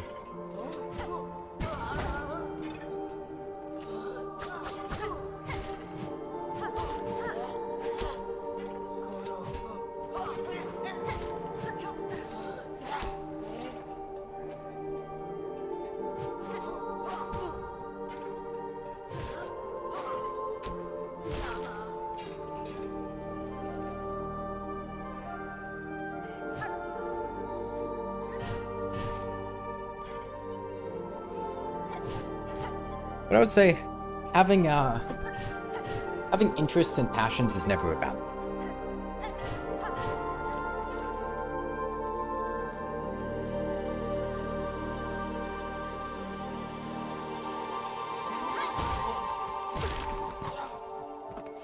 We're about to die. Yeah. Rest in peace, 500 rosaries. I thought I had 1 more HP than I did. And I also thought I was able to cast that spell twice. I wasn't. How good of a workout is this? I don't know.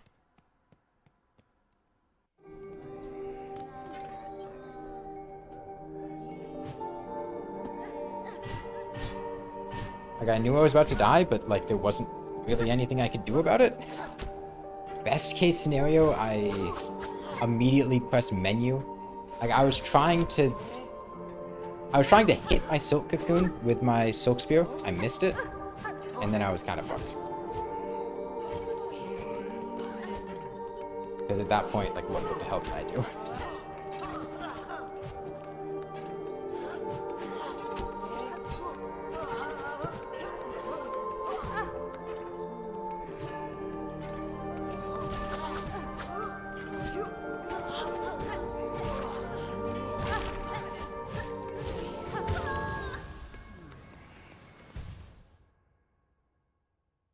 Then Cornet stores her rosaries in her head. And to let them out, she pours them out of her eye sockets. Well, I mean, where else are you going to store a string of beads? Yeah, that makes sense.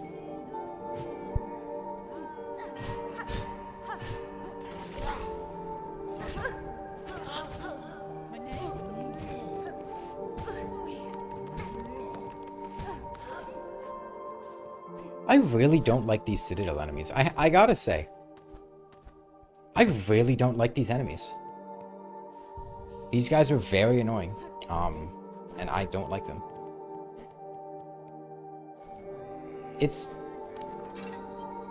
They're just, like, incredibly aggressive. I can't run away from them. They have so many attacks where they just keep slightly out of range. They have so much HP that it takes ages to kill them.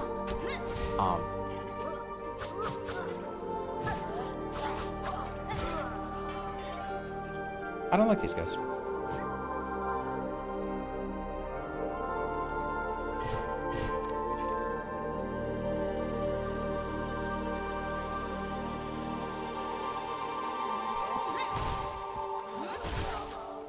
See, that's what I wanted to have happen the first time.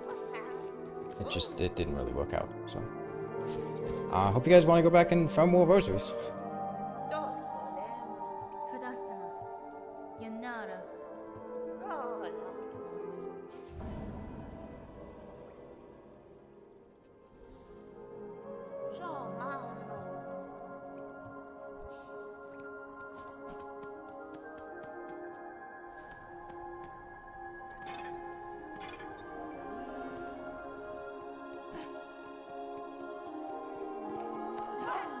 Like, I guess I shouldn't have found rosaries until after I saved her, but I didn't think that was gonna happen.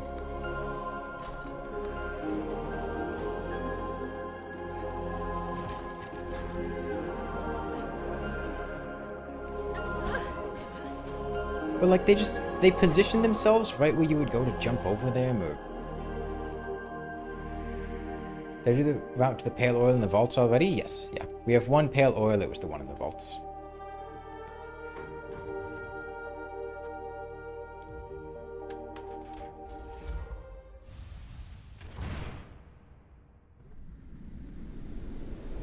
We got that one just because it was way easier than getting the other one. The Gourmand quest. And the other one's not until Act 3, so...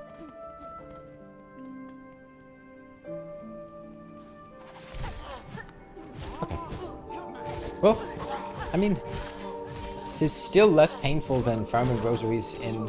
This is way less painful than farming rosaries in the Underworks. We're already at 80. It took me like 15 minutes to get to 80 rosaries in the Underworks.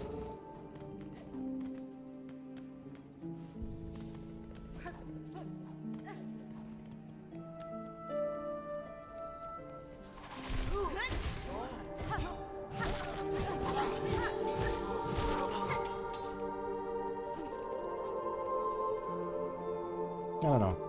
I think one thing with Silksong, which I was definitely noticing when I was playing it on a controller, and I feel like it's definitely amplified on a dance pad, is that finding the Grand Reeds and seeing how that goes. Are those the guys up near Hogwarts Dancers? I'm not even gonna try that, man. That's not worth it.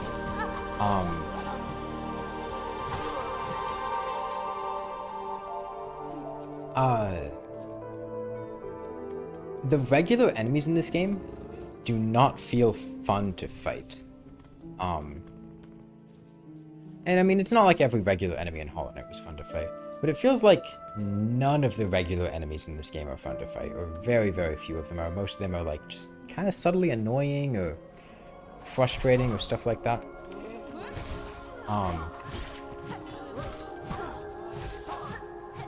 Grand Reach drop 30 rosaries and have no real range attacks. Yes, they also deal 2 massive damage. I have 6 HP, and they have a shit ton of HP.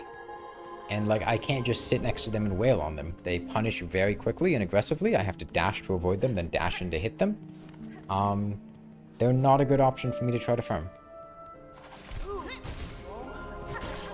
Comparatively, each one of these, like every time I kill both of these guys drop 30 rosaries collectively, and it takes me like 30 seconds to kill them.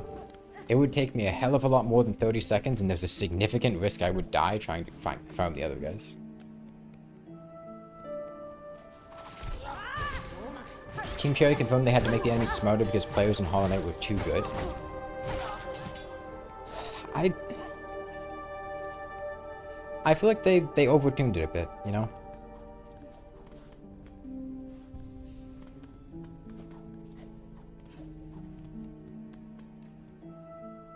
I think it's the flying enemies in particular that really frustrate me.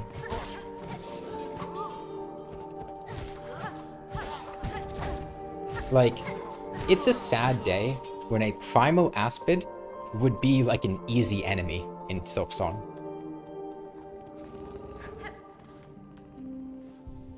You take the worst enemy in Hollow Knight and it would be like not even noteworthy in this game. All the flying enemies are designed to float just out of reach. Yeah. And like, yes, the game does give you more options for dealing with them. You do have tools that can hit them very effectively.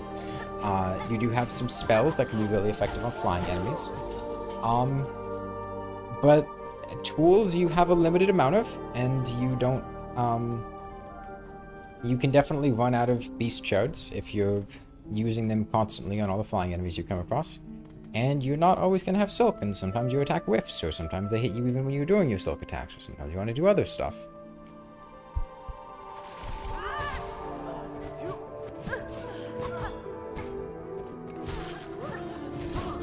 I think they saw the guy who did the Path of Pain with 50 primal aspids chasing him.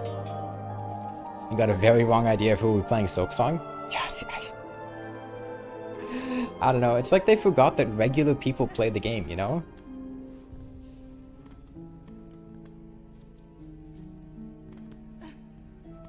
It's like, I think that's one of the things that Rainworld actually did incredibly well with Downpour, is that Downpour, in a lot of ways, was made more accessible and easier for casual gamers compared to regular Rainworld. And as a result of that, it made Downpour incredible. It made it incredibly easy for people to just play. It didn't feel like stuff was, even when it was, it didn't feel like stuff was being intentionally designed against you because it just felt smooth, right? Whereas you can definitely feel spite in the developers with a lot of these enemies, which isn't necessarily a bad thing. Like if you're a high-level player, you know, they were a little bit annoying when I was playing the game normally, but it wasn't terrible when I was playing on a controller. And I could definitely see, you know, you can play at a very high level in Silksong to compensate for a lot of this stuff. But just as like the regular gamer, when I'm dropped down to like video game journalist capabilities on a dance pad, oh, it hurts.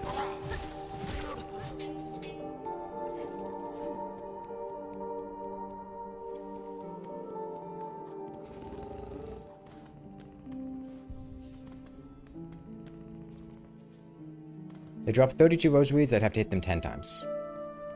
Yeah, conversely, these guys drop 30 rosaries, and I have to hit them with... It's one spell, one hit, and then one spell, 3 hits. So... The dance pad debuff allows me to see things from the casual gamer's perspective, yeah.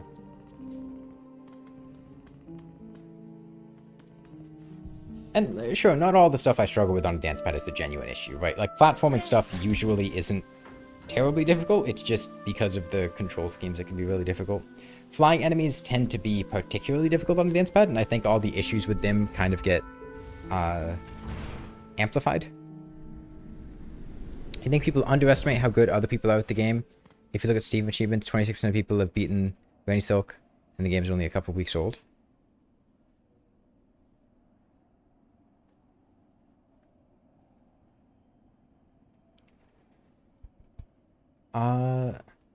How many people have beaten the Moonlord in Terraria, and how many people have gotten the endings in Hollow Knight?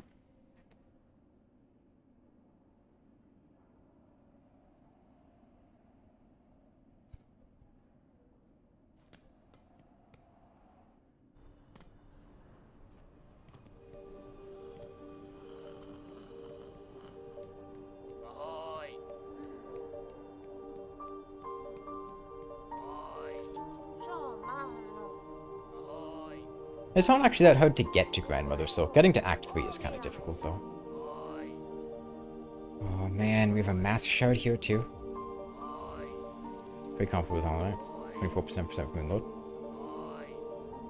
That's fair. I mean...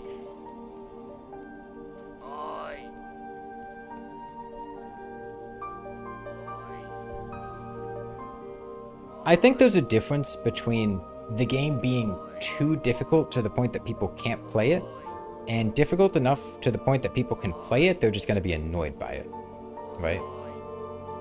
Like, I'll be honest, I have not been itching at the opportunity to, like, replay Silksong the same way that I think I was with Hollow Knight. And it's not that I dislike the game or anything, but...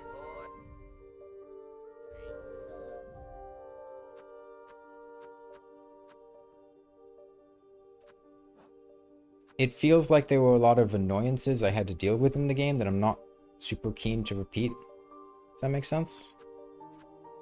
Okay. I'm gonna put on a sentence script. And then I have a couple quests I can turn in, whatever the rewards I get are. Hopefully they can't hurt.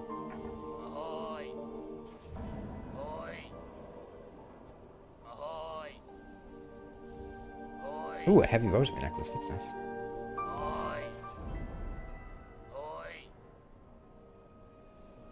More people included Grandmother than Moonlord? Well, the game's also a lot shorter than Terraria, for the most part. Not to be that guy, but I'm literally replaying it right now.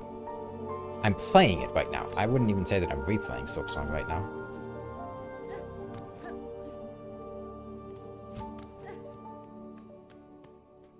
Like, sure, I played the game by myself, not on a dance pad, but I would consider this to be, like, my main playthrough of the game.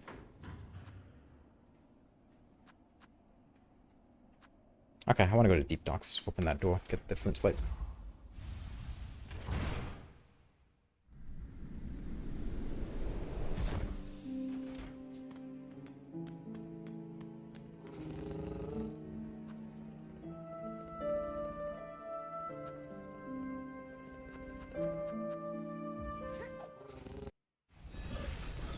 The rosary cannon is less TPS than the standard throwing pin. Dude, it took me so long to figure out how the rosary cannon worked.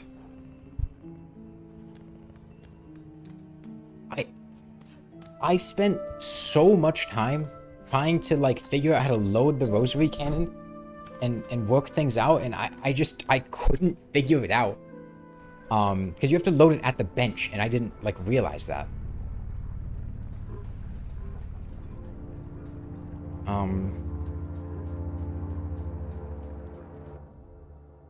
And then I like finally figured it out, and then I was like, oh, this sucks. Okay.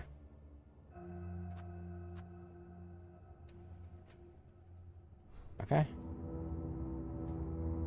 We big dockers, do a bit of docking.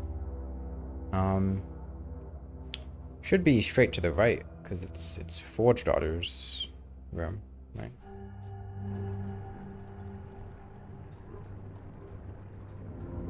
Is the rosary cannon worth spending a simple key on? No. No. I think there was some measure of recency bias as well as unfair comparison between a game with a DLC and a base game. Yeah, I don't know. I felt like a lot of the time in Silksong, I found myself more frustrated than having fun, which is something that I feel like the proportions when I was playing Hollow Knight were different. And I feel like the highs in Silksong, at least of what I've seen, I still haven't done the true ending, but the highs of what I remember in Silksong weren't, like, wowing me to the point I'm like, wow, I want to do that again. It's more like, yeah, it was fun. A lot of complaints for Silksong are echoes what people said during Hollow Knight's budding years. I didn't play Hollow Knight during its budding years, so I couldn't tell you that. All I can tell you is how I feel about the game now.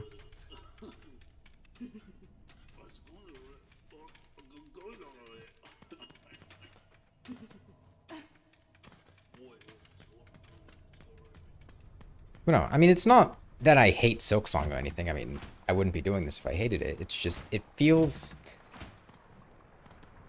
Something feels off, and I'm trying to put words to what it is that feels off, you know?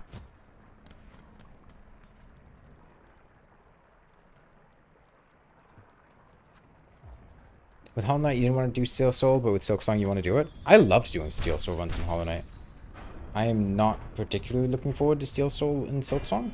I mean, I'll probably do it, but I'm not like, man, I want to do that. It's more like, I guess I'll do that when I get around to it.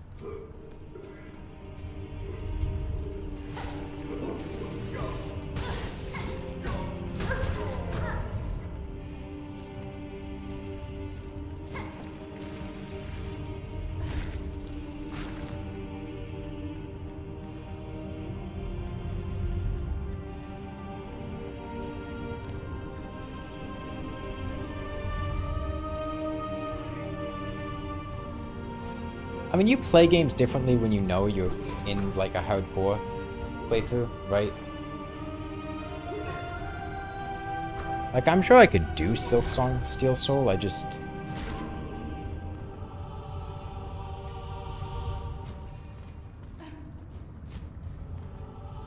Steel Soul 100% seems super tough, though.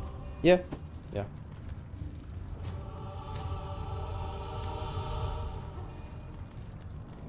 Okay, so, somewhere in here is the item we're looking for. The flint slate. Not 100% sure where, but somewhere in here.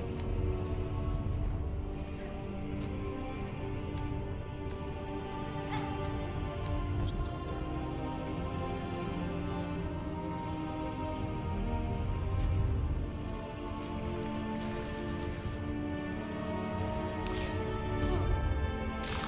you guys think of the odds there's lava down here we fall into? Oh, I'm in the wrong... Wait, no, I'm not. What? Why wasn't I attacking upwards? Was I trying to pick up the item? That's what was happening. That's what was happening. I was trying to press up and attack to hit the guys above me, and instead the game was trying to pick up the item underneath me.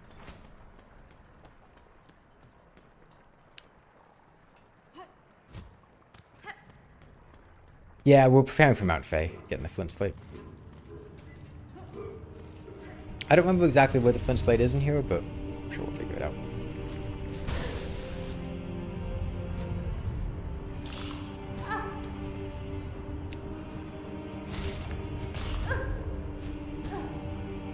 I'm gonna die again because I can't attack those guys. It's a shard bundle.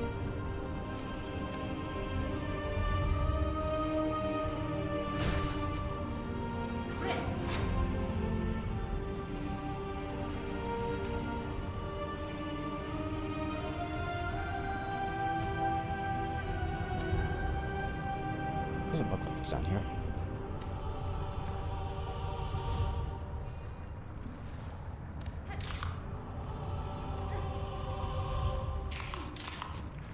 Oh, that's gonna fuck me over.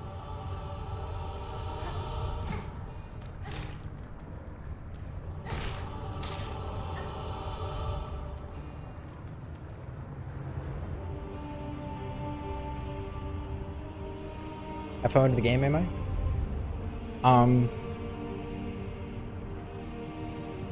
I am in the middle of Act 2.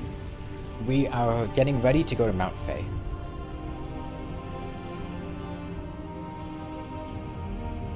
This guy scares me. This guy scares me.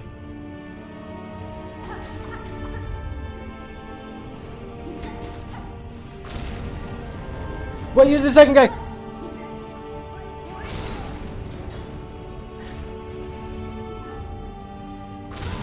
Oh, I thought I was out of range of that. Damn.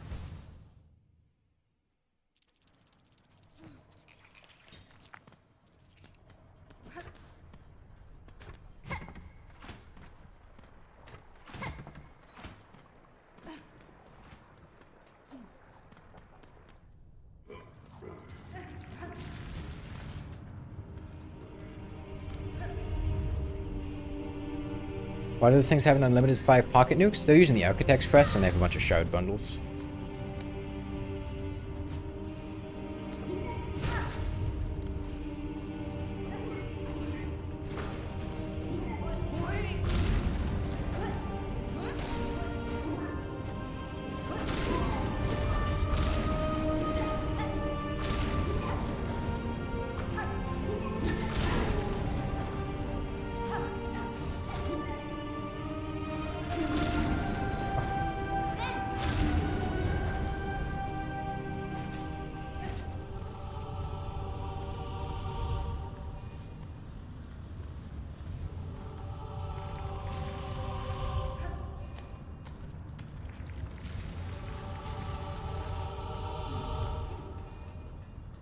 Why are the explosions so big?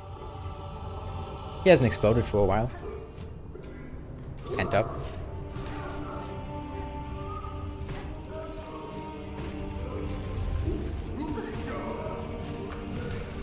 Oh, I didn't think he was gonna do that.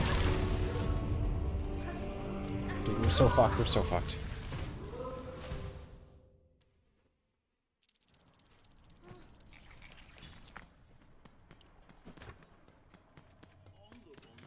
Oh, this is the wrong way. Okay, well, closer and closer to Mount Faye.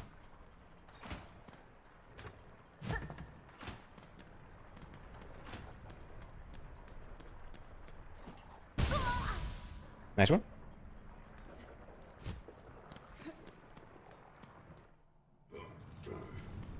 You feel bad for anyone who wandered into that area with the simple key from Peb? Yeah. Yeah.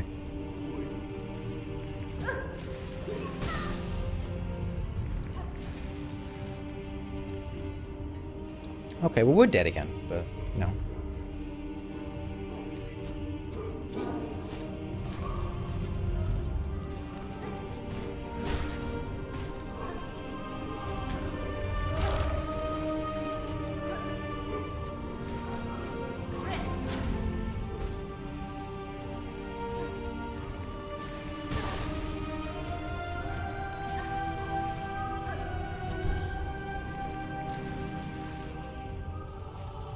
Just gonna hug right wall.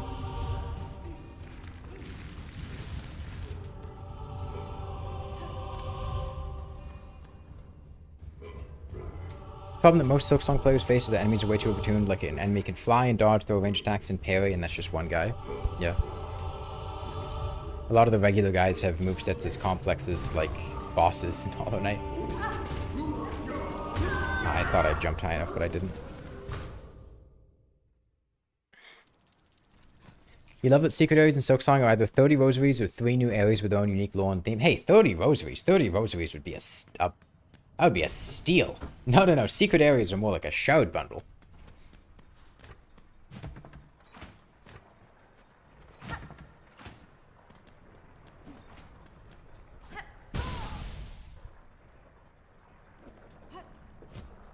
Let's not get ahead of ourselves.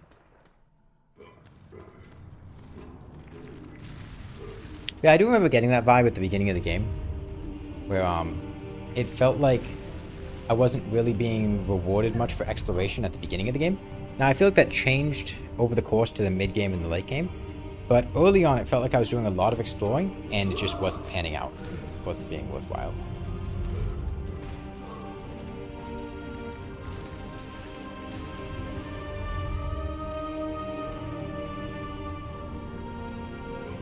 Those flying red ants have more attacks than any boss in Act 1.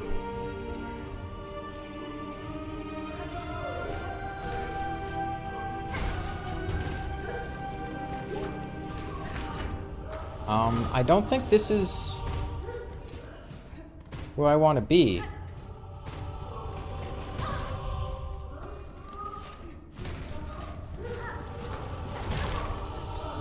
Dude, open the door. Is it?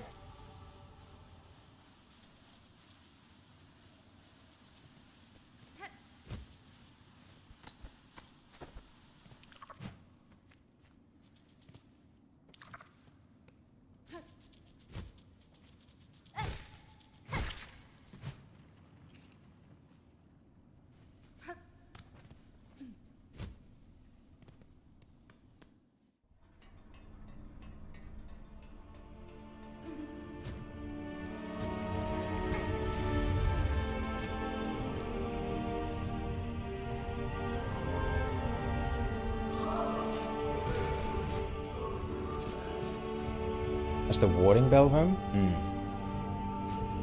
Maybe up here? Ah, this is it. Okay. We got the butt plug. We can now use the flint slate butt plug to keep ourselves warm on Mount Fae.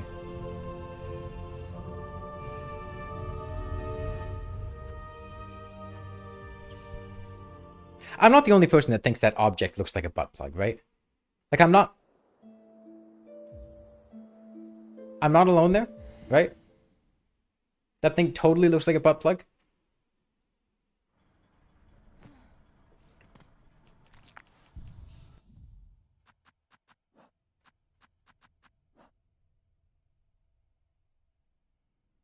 Now turn the cam off and return to the foxtail.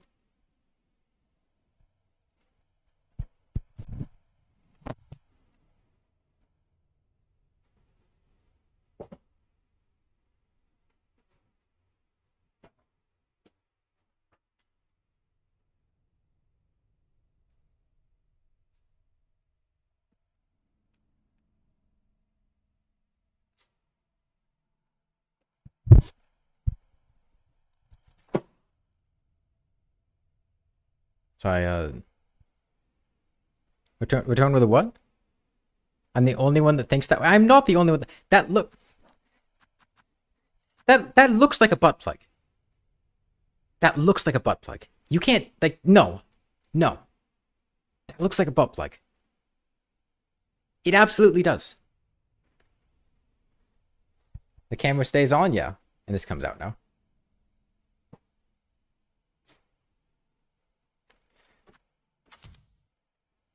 Okay.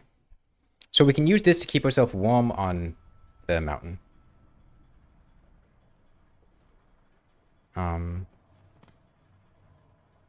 So now we go to the fast travel point, which would be up here. And then we go to the slab.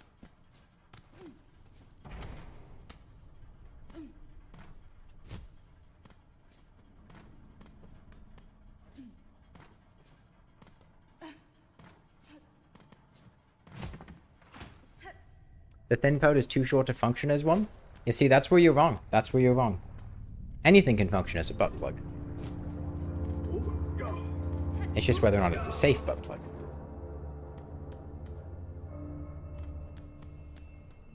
Your friend is wrong. Okay. We got the slab fast travel point earlier.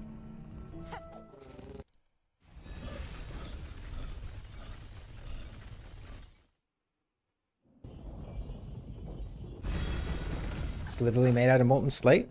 Yeah, it keeps you warm.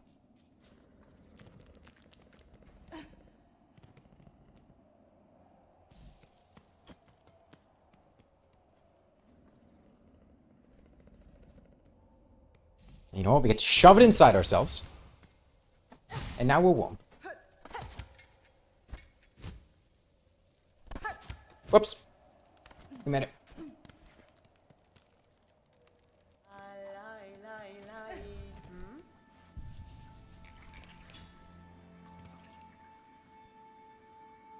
Okay. Kietska. Nesvir. Karkena. I can afford both of these. Wormways and Mount Fae. For some reason, it only resets the cold timer as you use it and off the whole duration of the flaming needle. I thought it paused the timer. Does it not?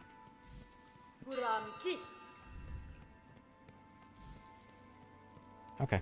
I'll be honest. I do not remember how we get through Mount Fae.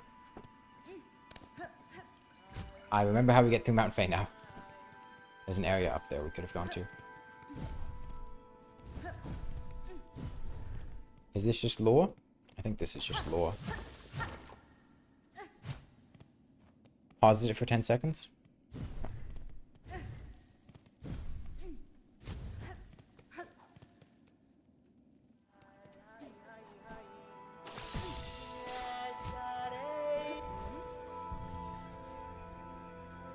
Okay. We have a rosary necklace.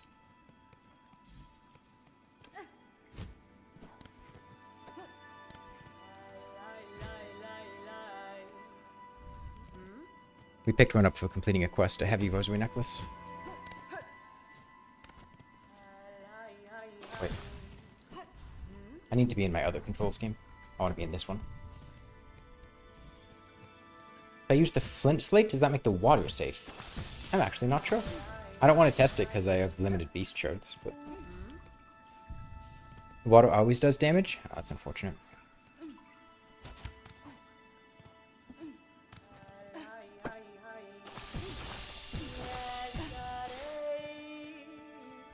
Okay. It's gonna take some getting used to.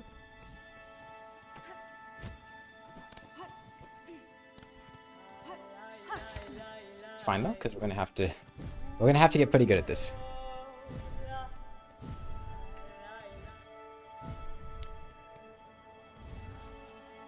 Okay.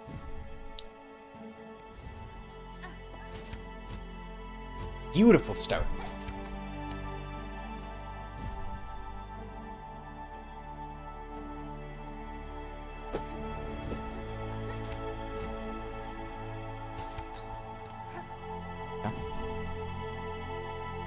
Needs a running jump? Yeah, it seemed like it.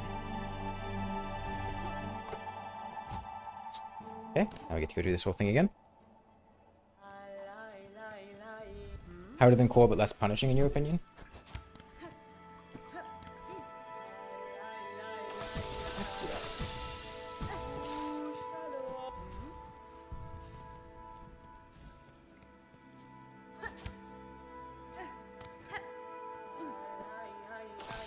I'm not pressing harpoon for some reason. Am I out of... I can't be out of... There's no way I'm out of silk. I must just not be pressing the button. It's difficult for me to harpoon to the right after a jump because just the way the buttons are laid out. Something like that. Okay, yeah. If I press both of these with the same foot, it makes it a lot more reasonable.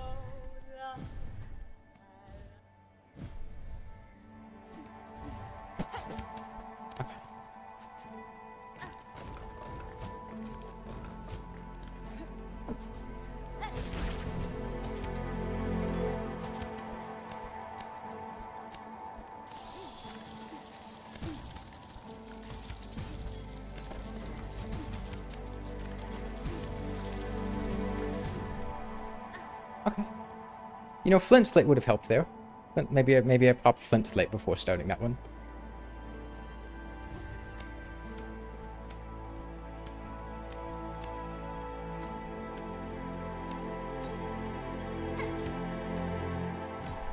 No! Fuck!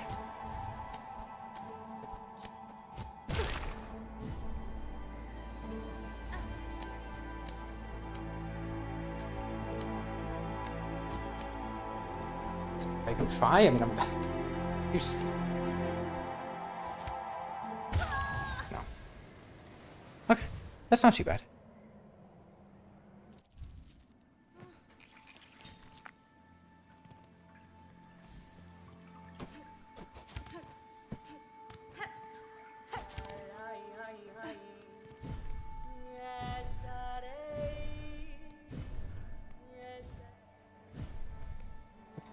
I'm gonna start with a flint slate.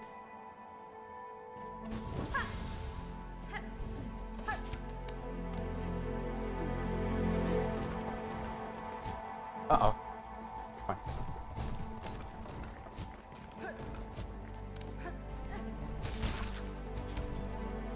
Problem is we have to delay there.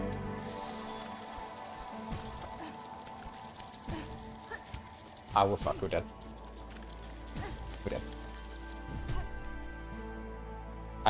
It's not even worth continuing to go here. We just go back to the bench.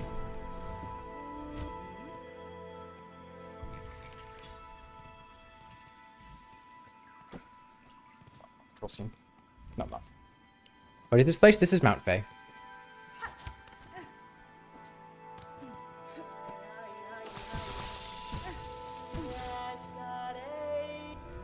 Shade skip.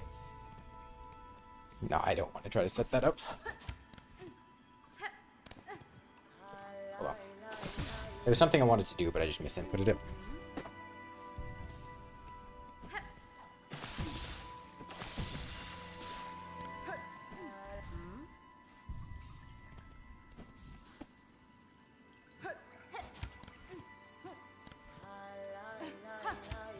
That's what I wanted to do.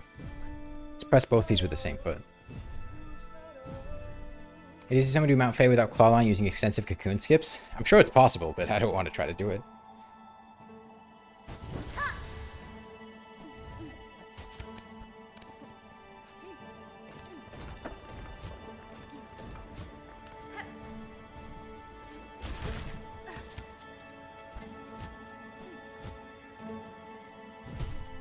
Fuck me.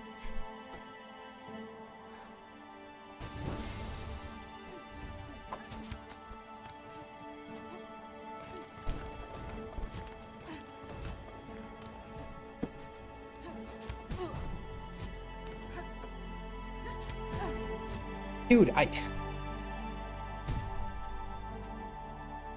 trying!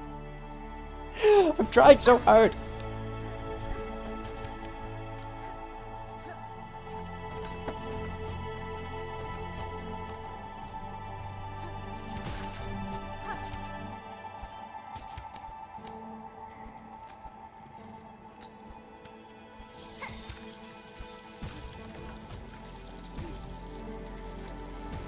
And now we're actually dead. So rest in peace for the rosary they had on me. What's been harder, the platforming or the fights? I mean, the platforming is harder, but it's much easier.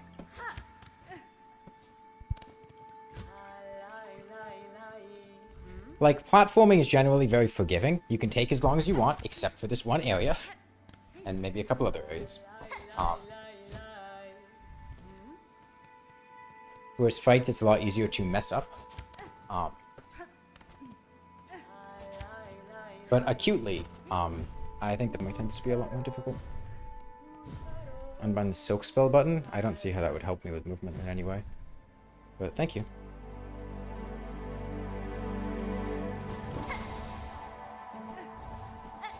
Oh, great. I wasted the flint slate.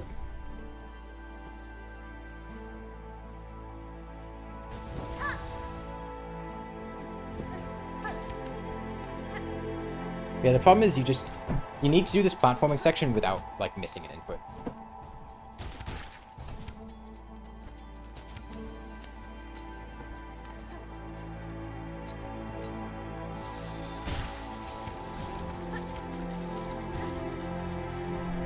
Okay.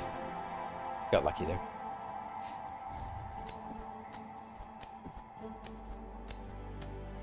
And thankfully, Ascendant script is really coming in clutch here.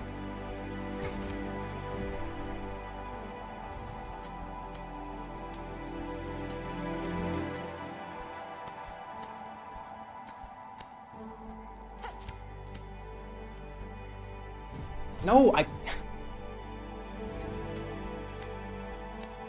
pressed to the side. I guess I just missed the input. This one is terrible. Cool. Okay, there we go.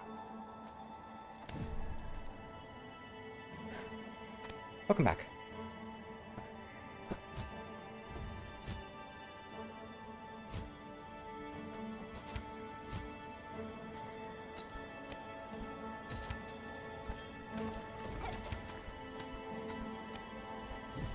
Okay, still good.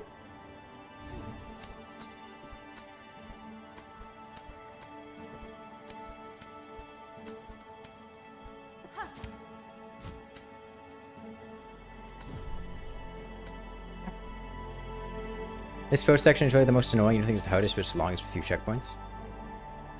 Oh, hey, Kuzanak. Welcome. Oh, is that why it was happening? Too much falling speed?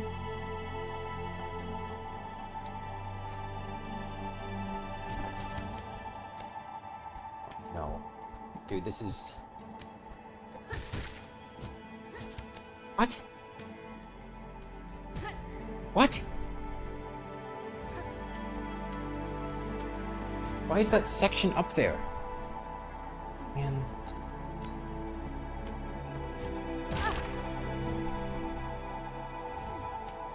This is why I didn't want to send it. Like, a lot of things it's really nice for, but also a lot of spots where it goes off your rhythm. You're used to sliding down. Yeah, platforming is really difficult. I know why it's happening, too.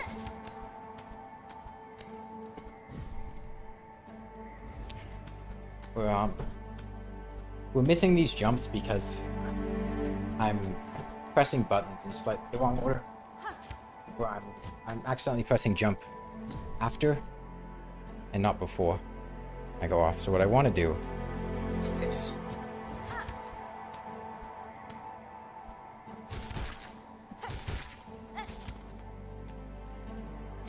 Fuck me. Yeah, sorry, my bad. Missed one jump. Missed one jump. Goodbye, my entire silk cocoon.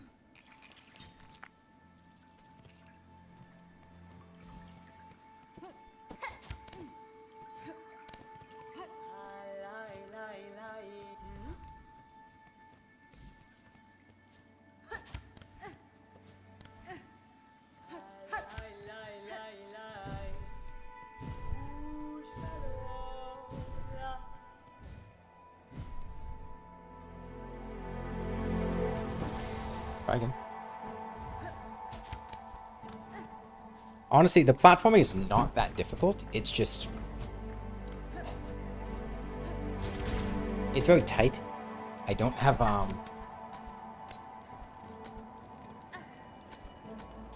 much wiggle room with timing. Man, and that was with Flint Slate. Jeez. I would have died without it, I think. Die anyway.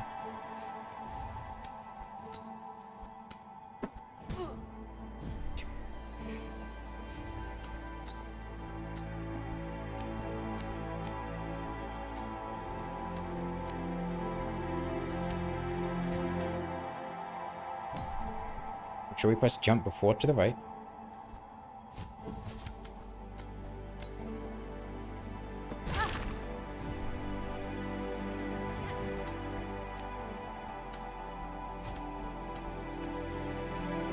Yeah, I know it might look like I'm getting hit by spikes or whatever a lot. Getting hit by spikes is the ideal way to get hit. Because if we don't get hit by spikes and we fall, we're fucked.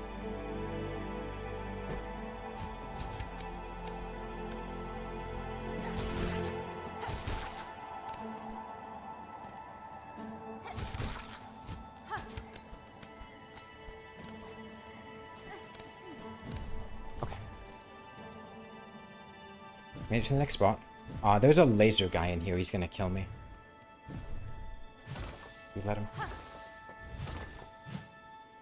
I have no HP. I need to heal desperately. Oh, no laser guy? Okay, no laser guy here.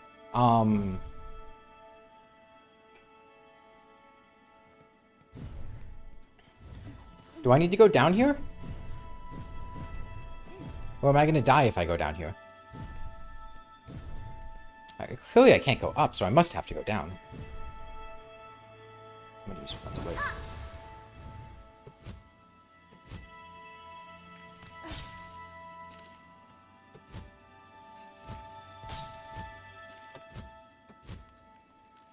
Okay, yeah, we go down. Oh. Okay. If we get 2 heals out of this, that would be incredible if we do. No, only 1. That's fine. Okay. I'm in the wrong control scheme.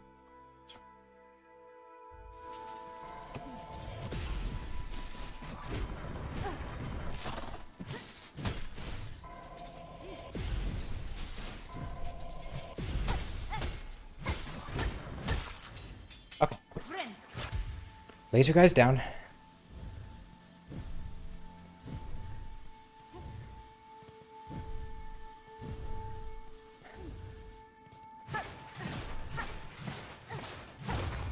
Breakable wall.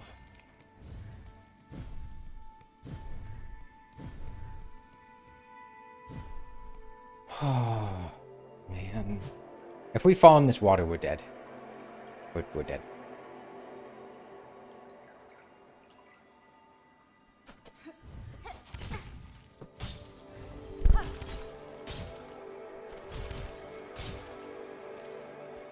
I have fucked up.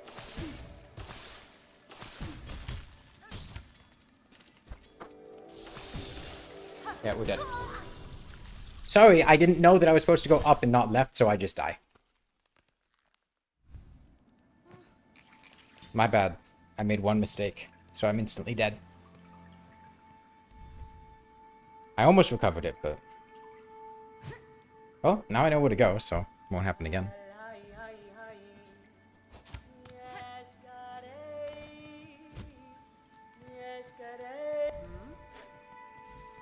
It's fine. A lot of the problem here is going to be the fact that I do not know where I'm going. So, like, the first time I go to an area, it's very likely we're going to die to it. Just because, I mean, I literally don't know where I need to go, and if I make a mistake, I die, right? So if you're in a situation where if you make a mistake, you die, and you don't know where to go...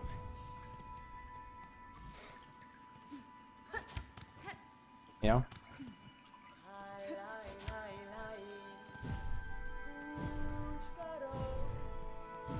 Flint Slate is best used in order to take damage from the free. The problem with that, Hibiki, is that in order to use Flint Slate, I have to swap to a different control scheme, press this button, and then press up here. And, like, doing that while I'm platforming is not gonna go well. So, like, that's not really a good option.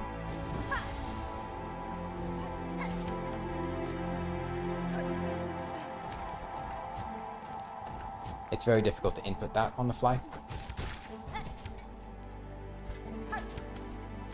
Plus, doesn't it just pause the timer for 10 seconds? Isn't that what you guys were saying?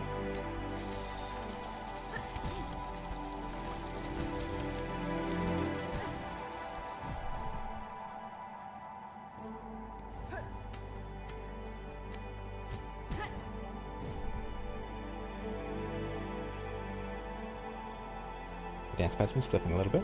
Let me drink some water. Let's take a quick break. You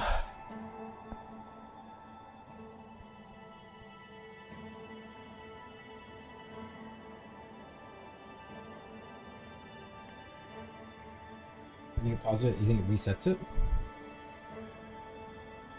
Then after you're already freezing it. Look, I've heard completely different things. Some people have said it pauses it, some people have said it freezes it.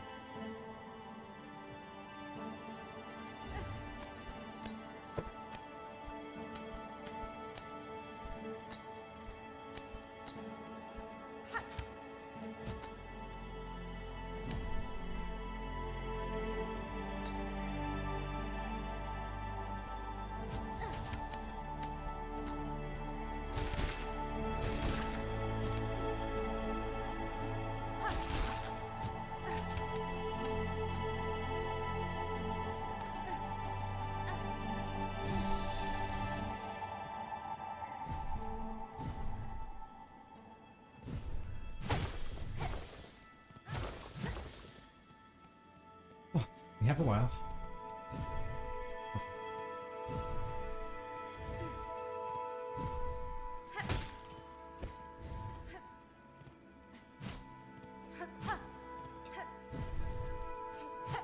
Yeah, get this guy from down here. No. I thought from what I might be able to, but...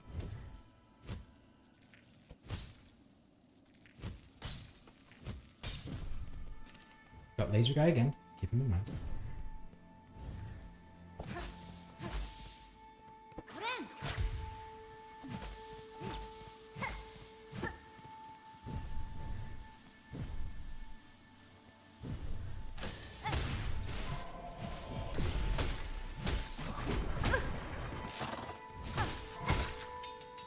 No idea what he was aiming at, but it was. I guess he was going for the lights. Okay. Oh. The death was just setting up the cocoon, yeah.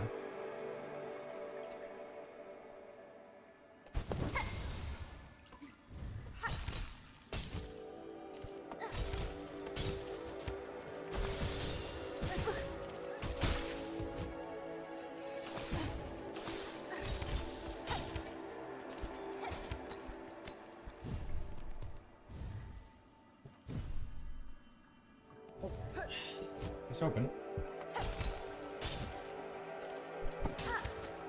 Oh, I remember this one.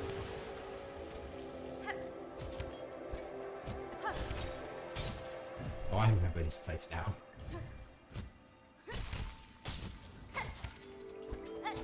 Thankfully that cocoon, massive help.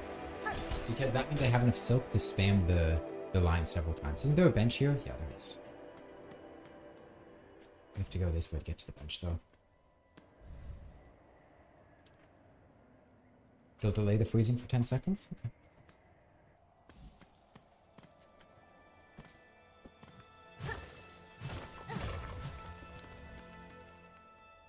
My mic sound? Oh, sorry, I was talking in the back of my microphone. I must have picked it up in the wrong direction. Okay.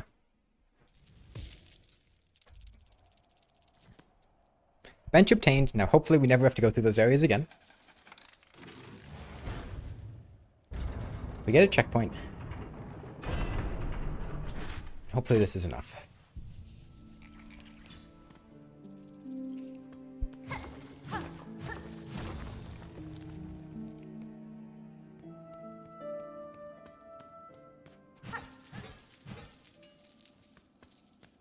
The roseways up and to the right. Yeah, and this is a secret area down here with like... Isn't it like a flea or something?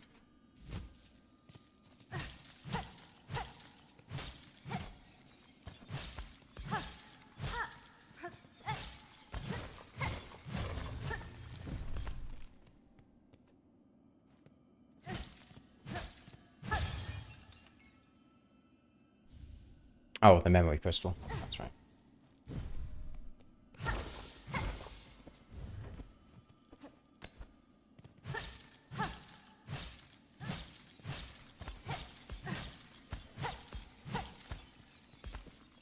Yeah, I do remember Thorns of Agony coming in clutch during Dancepad Hollow Knight a couple times.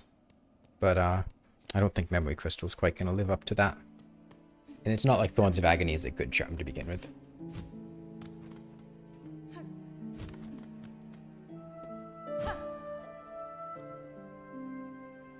Did I hit this? There we go. I guess I was just blind.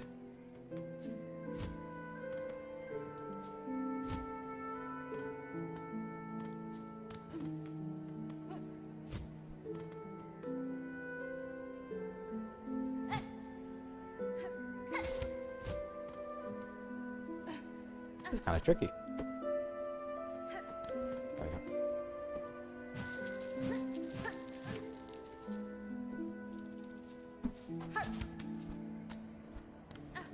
Okay. On we go.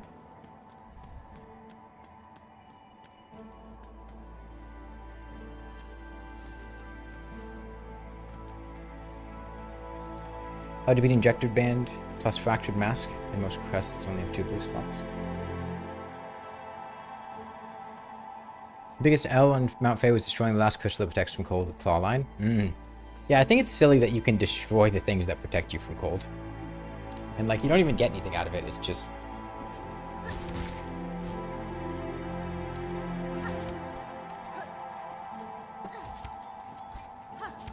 just screw yourself over. Okay, let's try it.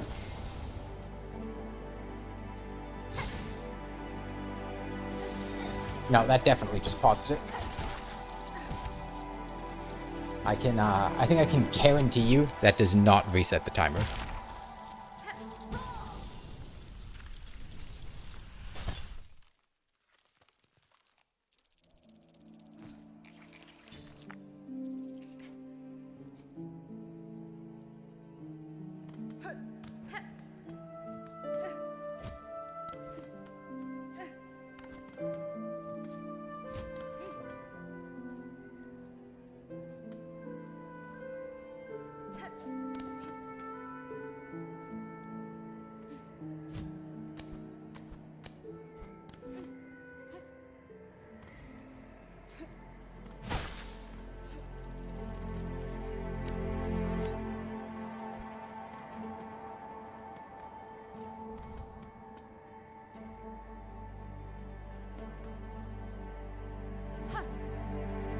Step 1 is figuring out the path we need to take. Step 2 is taking it.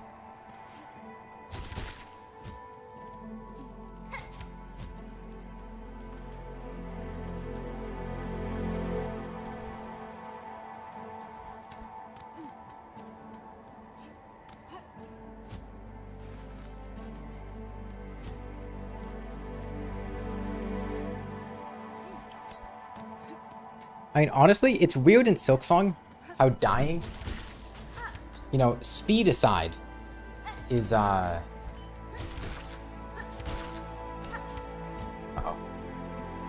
Damn it. It's actually doing really well there. Dying is the optimal strategy, because it makes sure you always come back with full silk.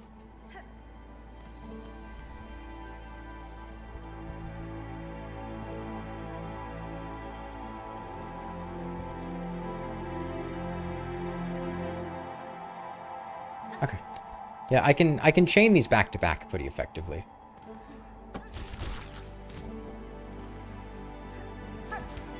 Here. No. No, not.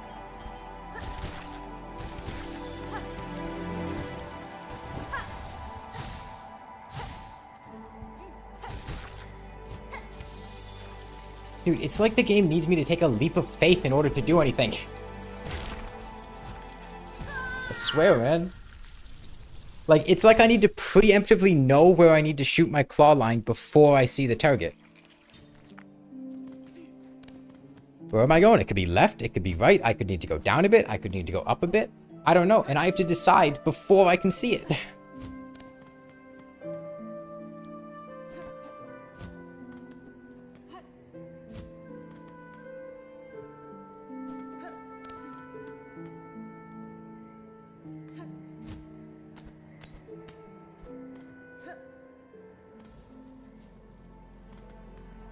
Jumps are hard even on keyboard. Nah, I mean, there's There's a rhythm to them that makes it seems to be pretty consistent to get down. It's just figuring it out in the first place, right? Like here, we can sprint here, go up here, fall on this, hug left, jump up here. But like, in that case, there was just a tiny bit of input delay. Not in the sense of like input delay in the traditional sense. Input delay in the sense of I literally have to move my foot to the other side of the dance pad in order to hit things, and that's a little bit delayed, you know? Okay, so we keep going here, but then we turn around.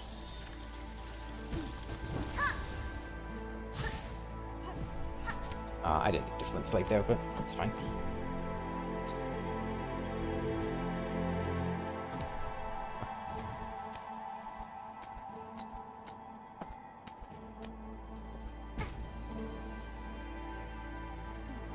What? What? Why am I here?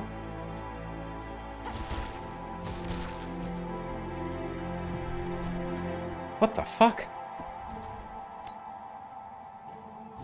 Okay. It doesn't put me in the actual closer standing location. It puts me further away and we have to platform back to it. Okay. Good to know. But I guess we need to do this all at once. Yikes.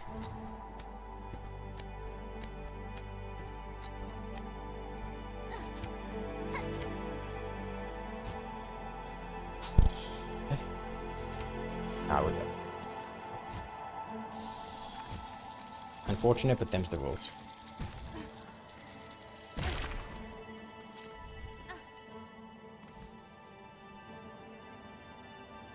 No, kill me, please.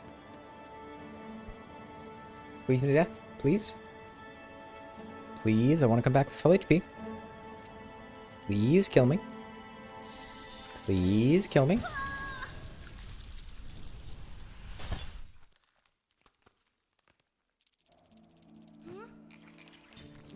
Harvard respawns are wearied sometimes? Yeah.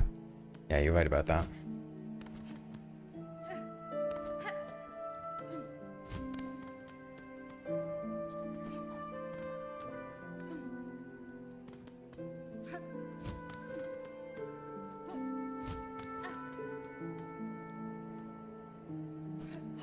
You can climb up the slope by jump dashing? Yeah, I know, I've done that, I've gone through this area a couple times after getting double jump, and I've used that to get up it, but I don't want to try to do that when we're going to freeze.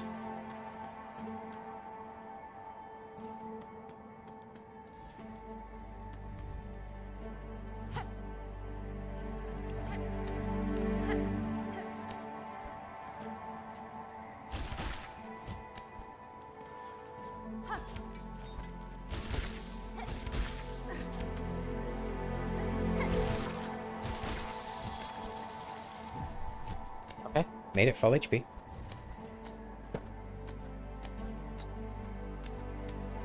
What we need to do now? I don't want claw. Fuck it, man. No, it's hopeless. I don't want claw. I don't want Ascendance Grip for that.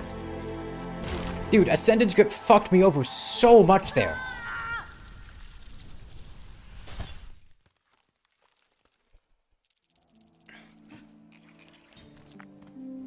Like, the way I want to get down there is slide down and fall, but you don't slide with Ascendance Grip unless you're not inputting anything, and like that just... The only way I know how to do that is without Ascendance Grip, so it just... And like, by the time I realized enough time had passed and it was just... Like, I get that I can use Ascendance Grip fine, it's not going to happen again, but... Oh my god, that was annoying.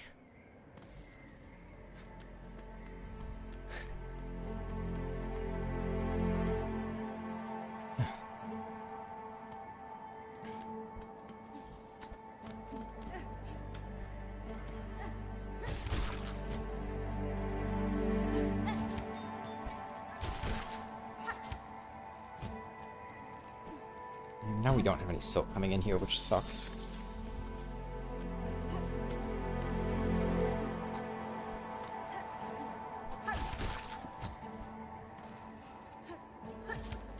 now we just have to wait here. Yeah. Man.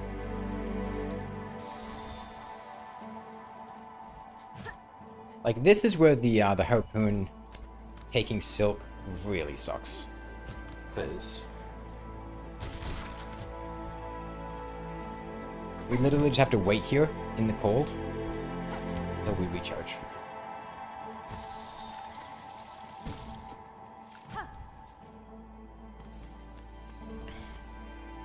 You just got 100% completion. You're really happy? Nice, good job. Nothing is made fun when it's on a timer? Yeah.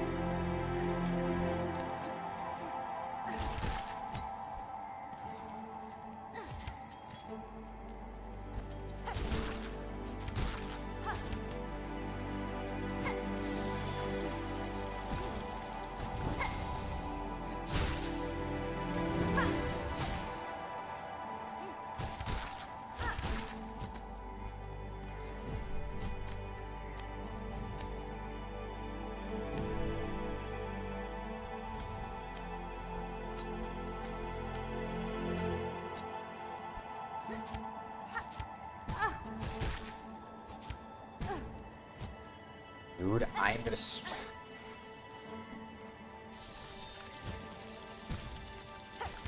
Remember what I was talking about?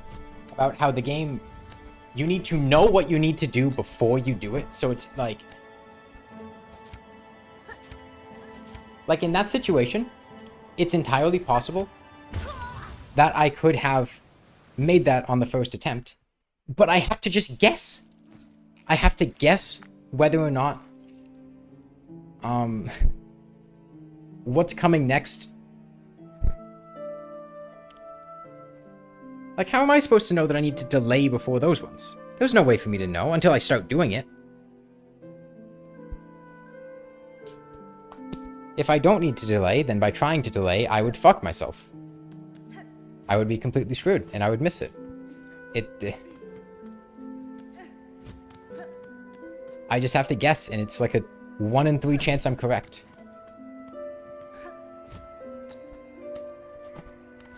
Yeah, putting in a warm butt plug tends to keep you warm. GNKO. That's been my experience.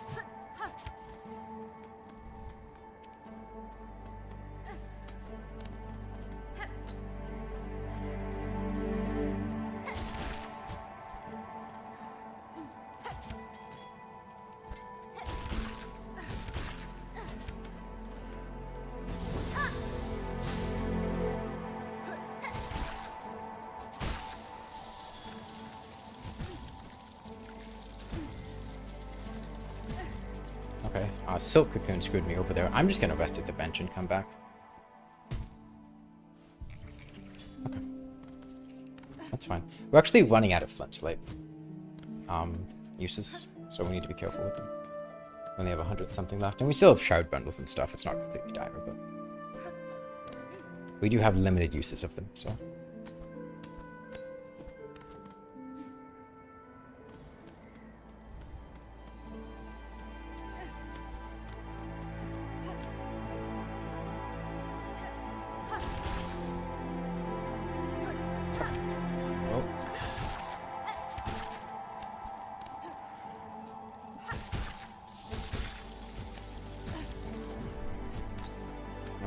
Do that properly. Here. Messed it up. I think that's doable, but maybe. Maybe I just clicked the wall. Can't climb the wall. Oh my god, and it put me back down here. Okay.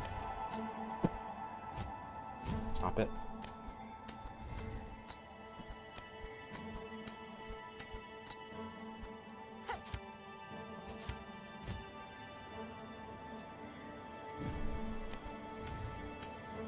Problem is, we're gradually losing our silk as we do this.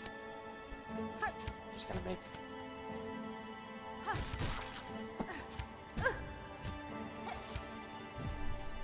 Okay.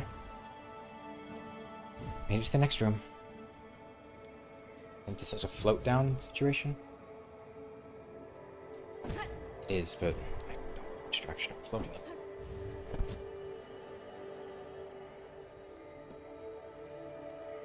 Okay.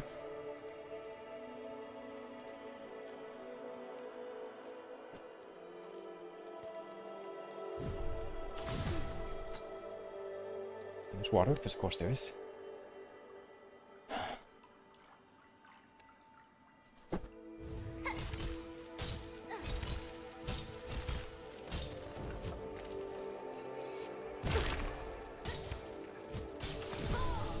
Yeah, genuinely at that point in time, my only hope was to try to make it back to the heat source, but you know, I messed up slightly, so that didn't work out. I have access to my entire moveset? More or less, but not at once. I kind of pick and choose what movesets I have access to at any given point in time.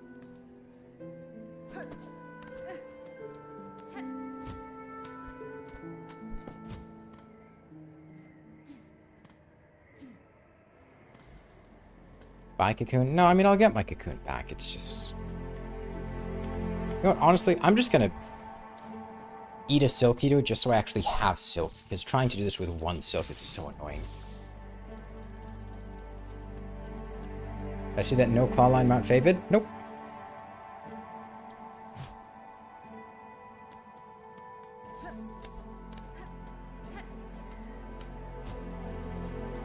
I've heard about it, but no, I haven't seen it.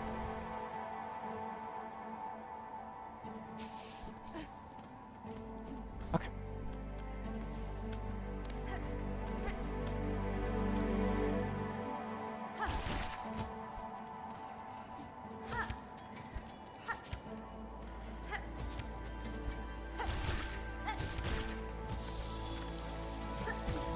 Use Flint Slate here.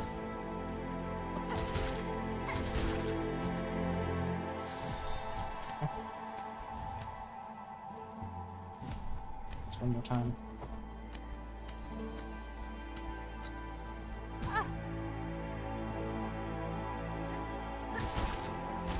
I think my least favorite part about this is the fact that when I get hit, it puts me in just a random location further down than it should.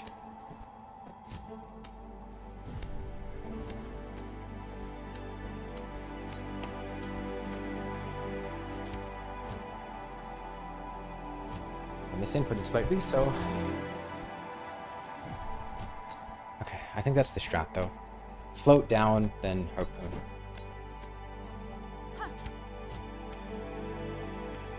Stop. Stop.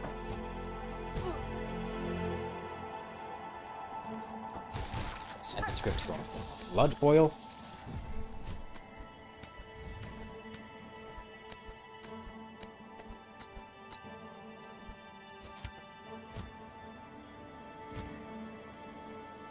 I cannot afford to use another Silk.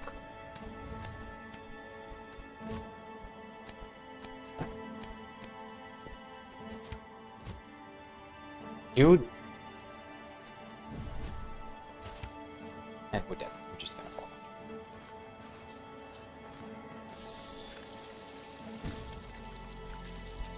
It's like I have a 50% chance of grabbing that wall and a 50% chance of just not grabbing the wall, and I don't get what's different between them. I don't really. I don't get the inconsistency.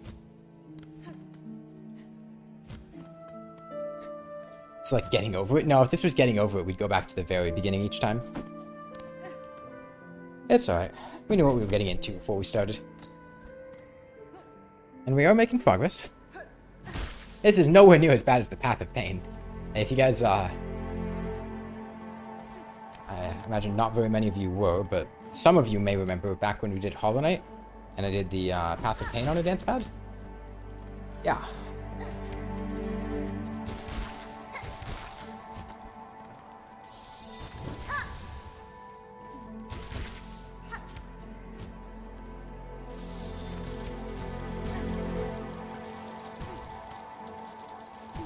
And this whole area gives me vibes of, you know the meme with Ben Shapiro walking up into focus on camera with minor spelling mistake?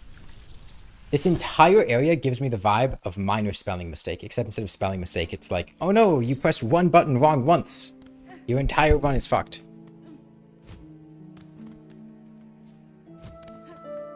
Minor input mistake.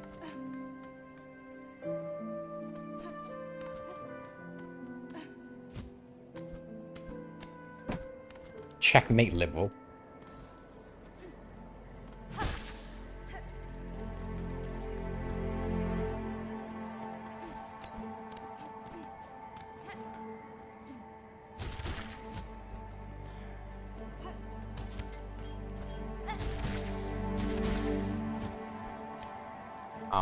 And I misinputted, so.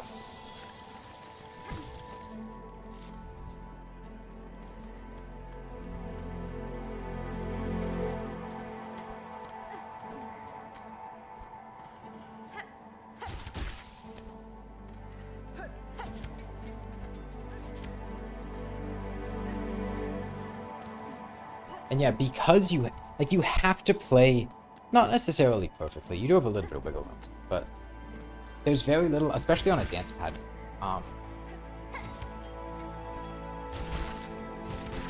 There's very little room for timing mistakes. Right? So if you mess up, you just have to go reset. Or else you're gonna die.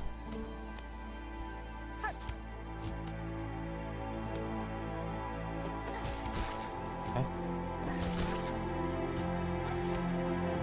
Okay, we're back. Yeah, something we'll cover on mouse, keyboard, and controller, but for game journalists, quite hard. Yeah. And if you guys, don't quite get how difficult it is for me to play the game like this, I would say it's about equivalent to your average game journalist. Playing on a dance pad is basically game journalist mode.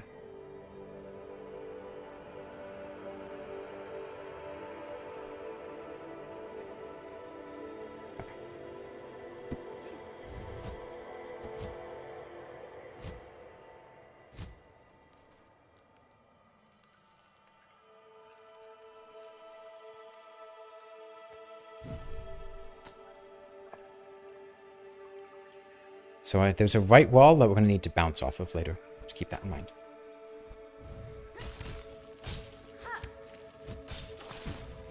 And my skirt floats are not instant.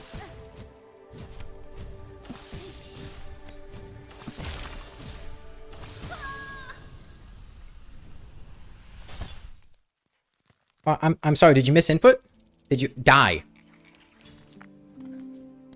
You messed up one button press once? Congratulations, you are dead. Try again later.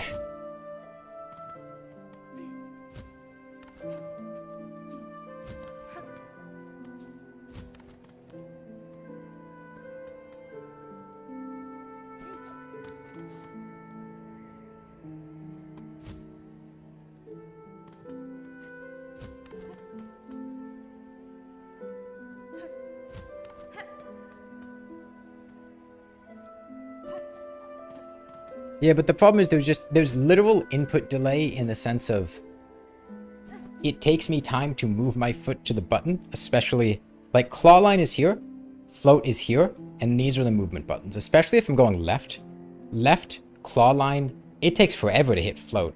Even here going right claw line, I still have to like lift my foot up and it takes time.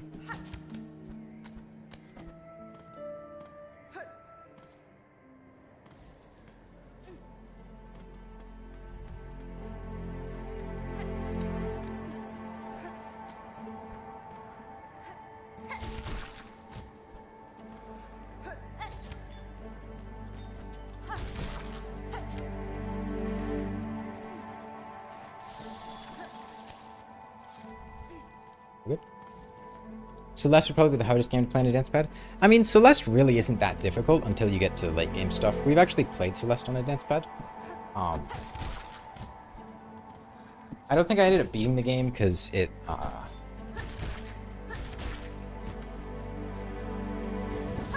YouTuber moment, but all of my Celeste streams kept getting copyright claimed, and I just didn't really want to deal with that, so I just stopped playing it.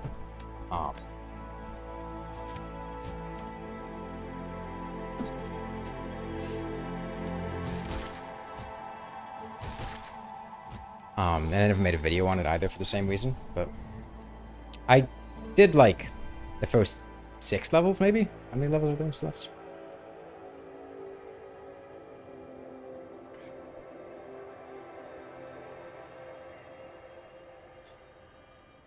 Stuck on the moon? Dude, I love looking at the moon.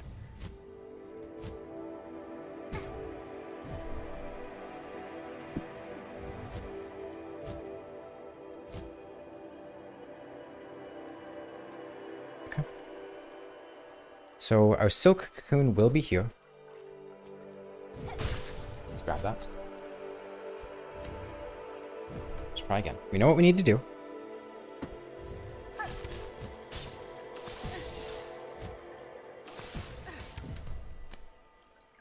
Honestly, the best thing for me to do here would be to...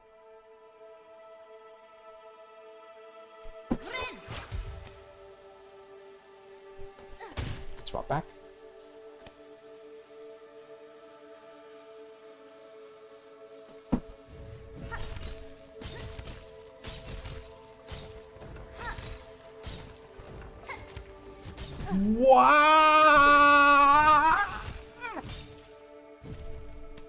What?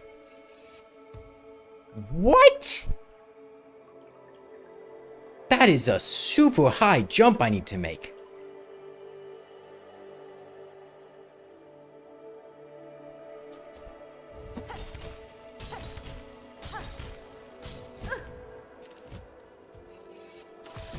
And I couldn't even do the decency of...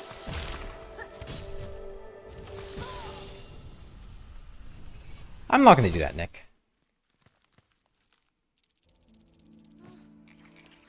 What, am I crazy, or is that, like, ridiculously high? That was, like, really high up there, right?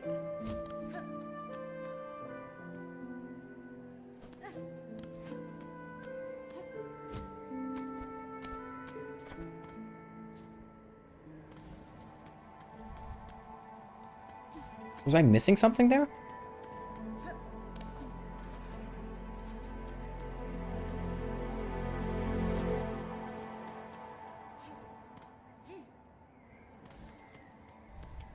It's probably the tightest jump of Mount Faye. Okay. What am I doing?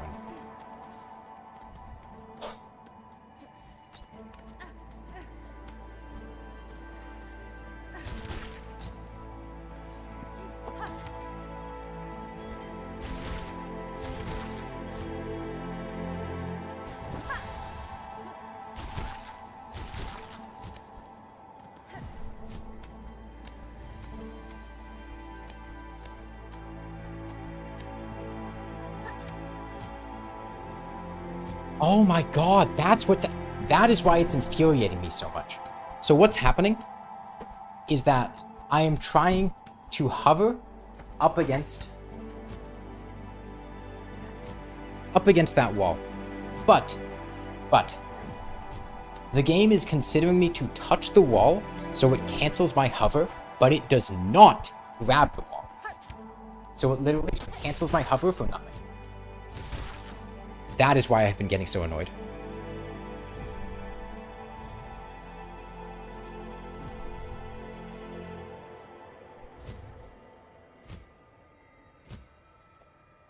That is why that jump has been frustrating me so much. It's because it'll keep canceling my input.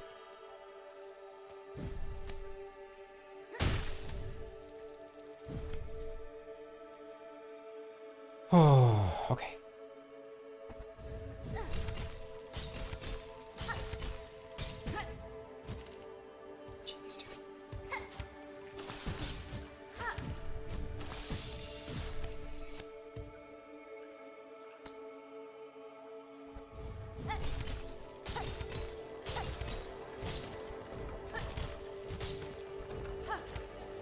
Come on.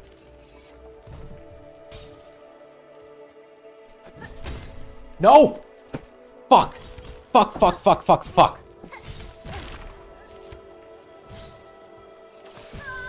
That's so stupid. That's so stupid that you can do that. That is so... Yeah, let's make safety zones that the player is just able to destroy on accident. And let's put that safety zone above the pool of water. How's the player going to try to get back from the pool of water, right? Like, they fall in the pool of water, right? They're taking damage constantly. They need to get out of the pool of water and into the safe area. So obviously, they're going to use their most effective mobility tool in order to get to that safe area. Let's also make it so that that safe area gets broken when the player uses their mobility tool to get back to it. Yeah, they respawn on the bench. God, could you imagine?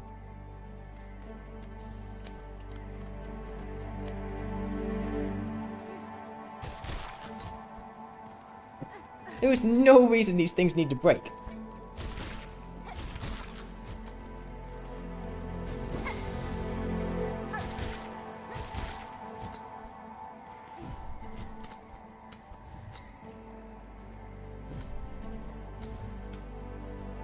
And you know the worst part? I think my silk cocoon is going to be in like a very difficult to access area now because of that.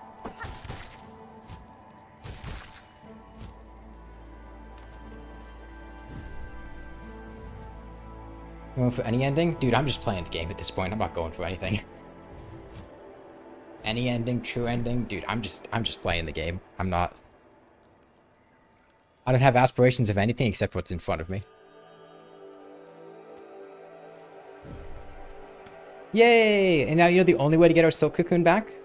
The only way?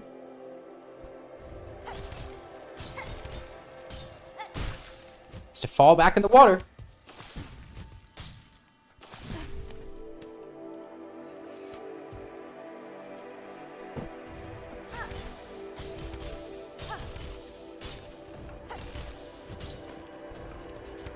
Come on, man.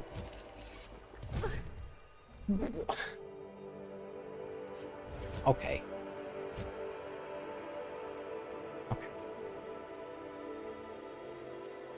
I wonder if I let myself die there to spawn a cocoon to make it easier on the next attempt. We've gotten really close, but man, that's a really tight jump. That's not going to make it. I know that's not going to make it.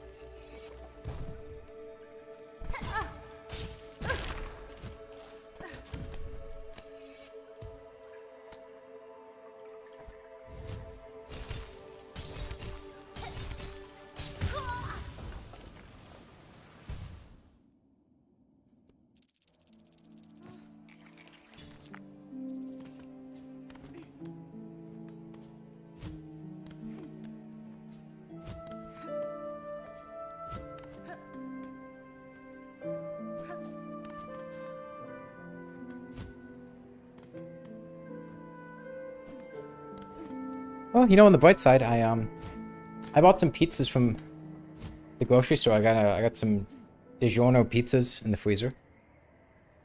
Be a nice way to relax after the stream. Eat some pizza. $5. Pretty reasonable price for this area.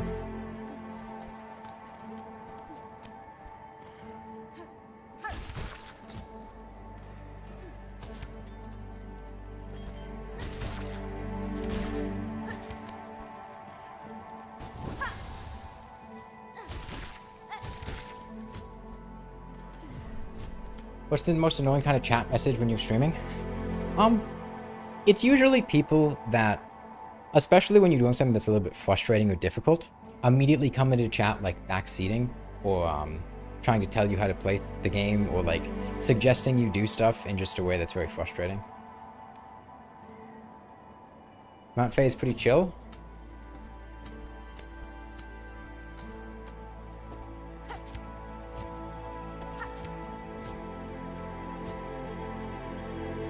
That's pretty chill.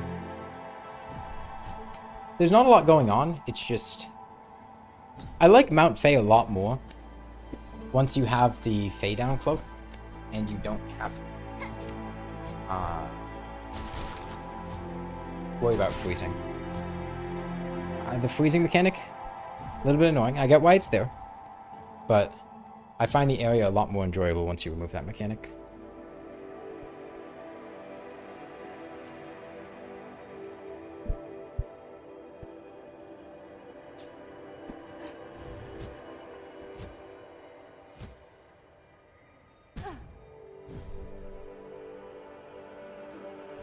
At least he's got pretty good music.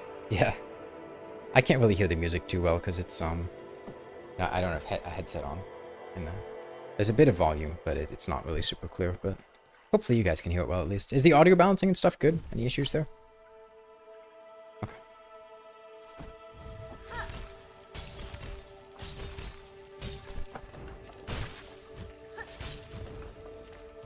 Okay.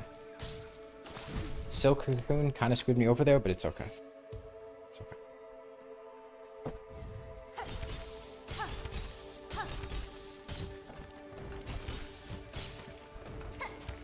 No! What?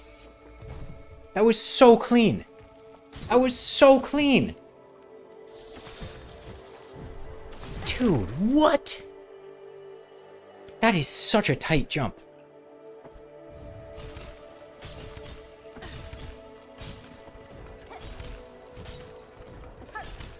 Oh.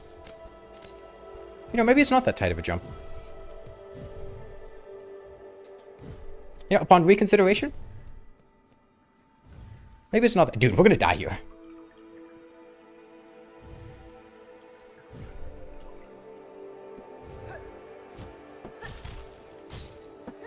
Yeah, we're dead.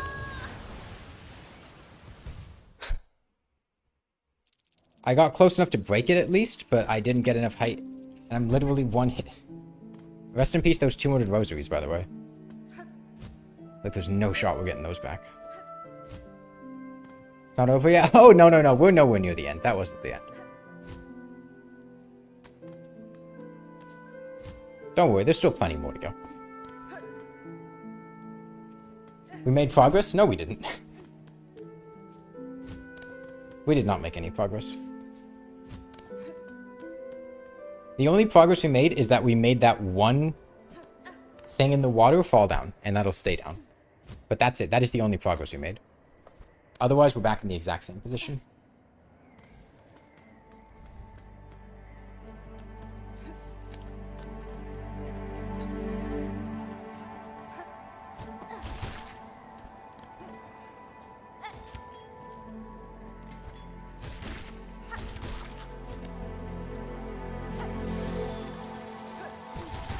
Huh? What? I didn't use my flint slate? Why not? What happened? I guess I just misinputted it. I thought I pressed the use flint slate button, but I guess not. Okay. 2 masks, but that's okay. Hang on. Can I? Okay. I found a way to heal the fall guys. I found it. I found a way. I found a way.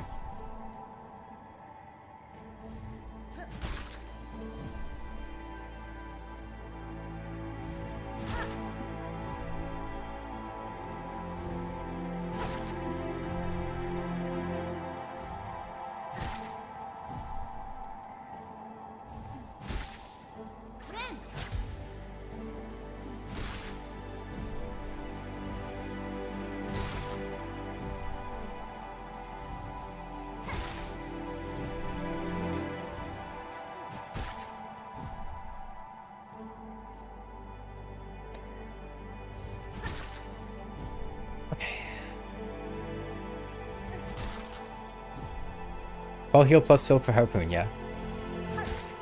All it takes is 2 minutes of sitting here.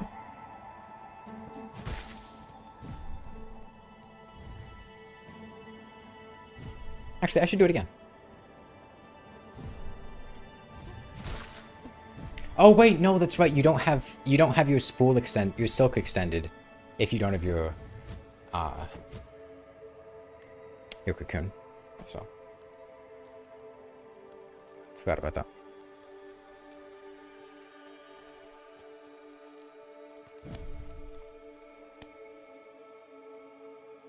Okay. Hold on, I'm in the wrong control scheme.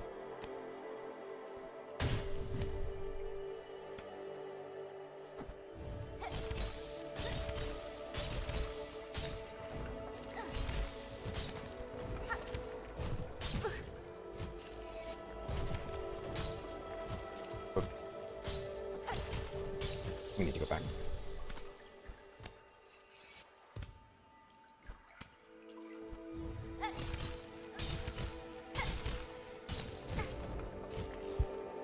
Fuck me. And I cannot claw line here. I cannot. If I claw line here, I break this.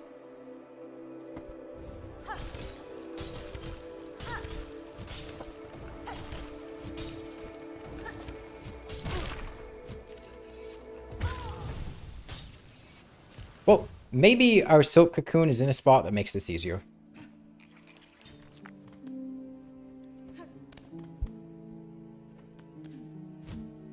Can you not pogo those guys?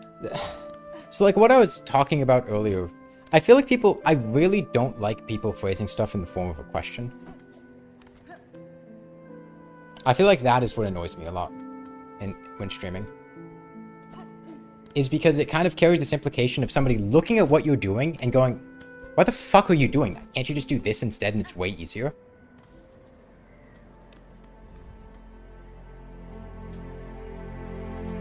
I don't know. I just, something about people phrasing stuff in negatives like that, I really don't like. And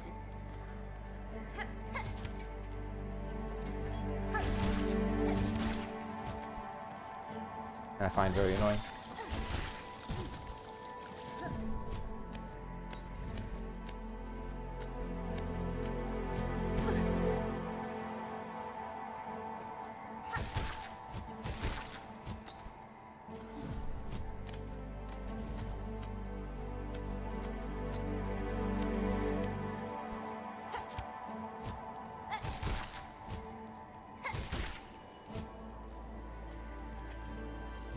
I'm not going to heal this time. I'm just going to get a couple of silk for extra things here.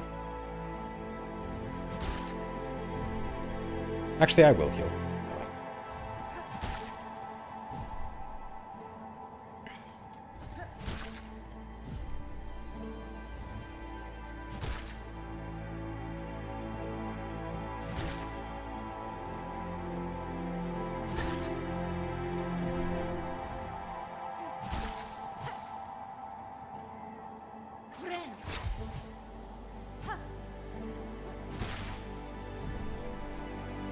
Sister Splinter's theme never really stuck with you? It's a good theme. I remember it pretty clearly. Plus, we were fighting Sister Splinter for a long time on a dance pad. But I remember the first time fighting her thinking that it was a good theme.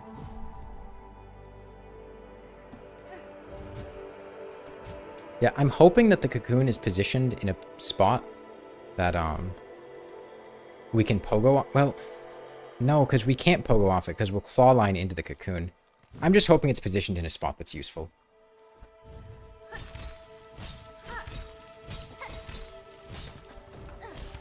Oh, no, it is. It is.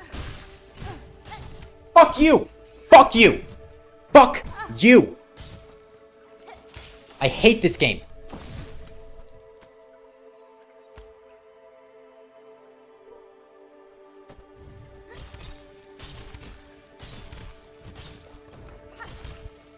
That was so good.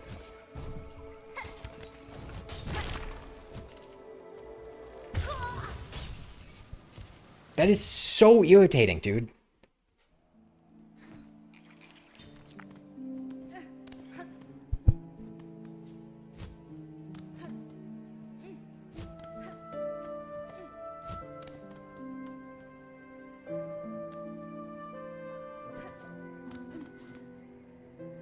Like, I feel like I played that pretty much perfectly, except for the fact that I didn't account for the enemy exploding.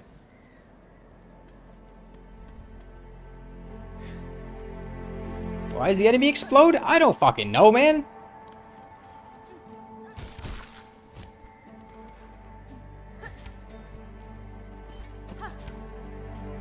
I guess it'd be too nice to our players to let them, like,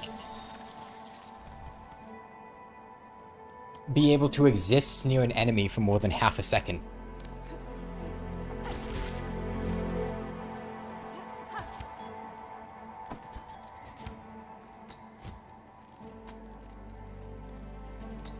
Yeah, I like First Sinner a lot. I don't think First Sinner is going to be super fun on a dance pad, though. Because I remember that fight having a lot of,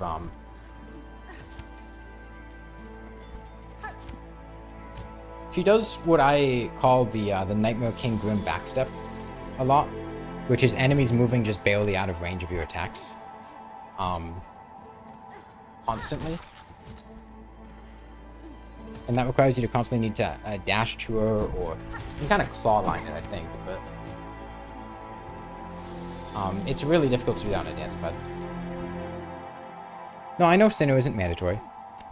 That doesn't mean I don't want to fight her. She's a fun fight.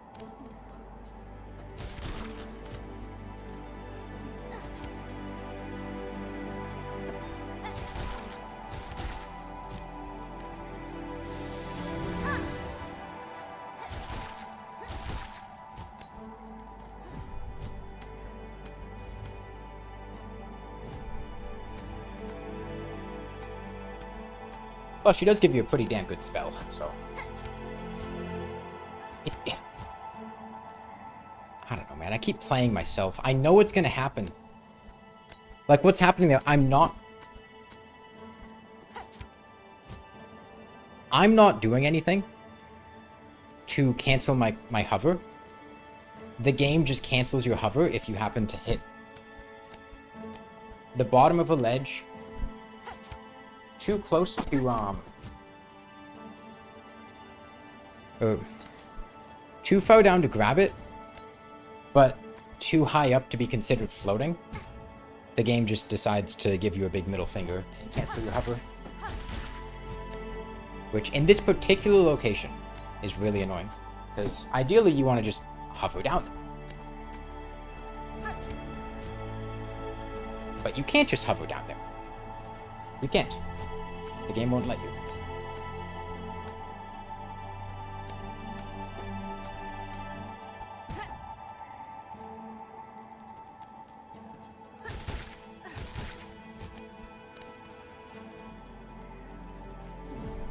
Rune Rage has good damage, but it's quite not. Dude, I don't care. I don't care about anything but the situation where I get perfect energy. Rune Rage is inaccurate and takes a while to cast? Okay, just get luckier. Have the things get placed in better spots. That tactic usually works.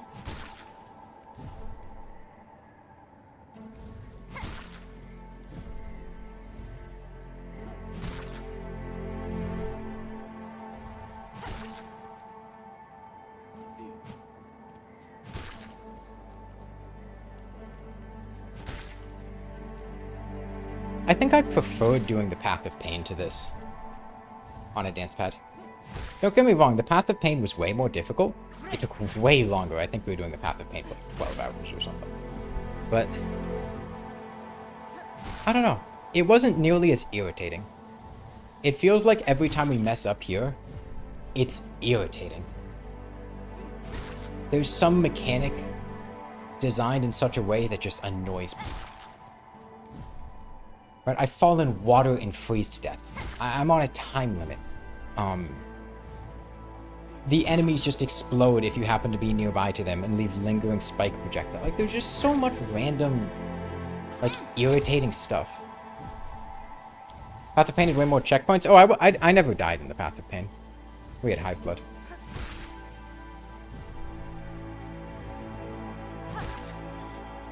No. I never died in the Path of Pain.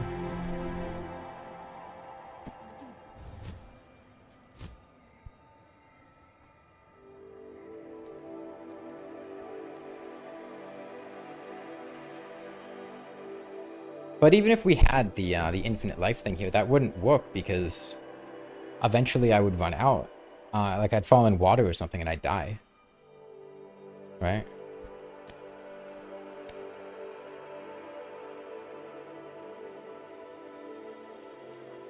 Okay.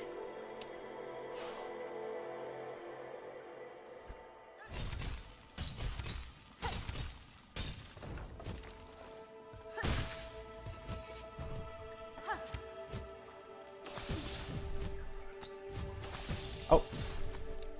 You know another location where that that hovering thing that I was talking about happens? Right there.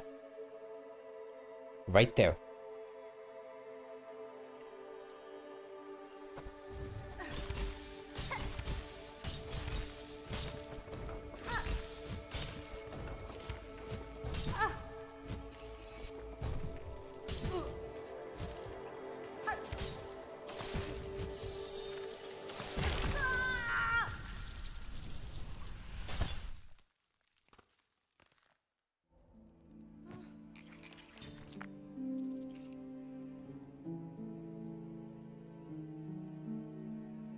I think this is more annoying than Warwing.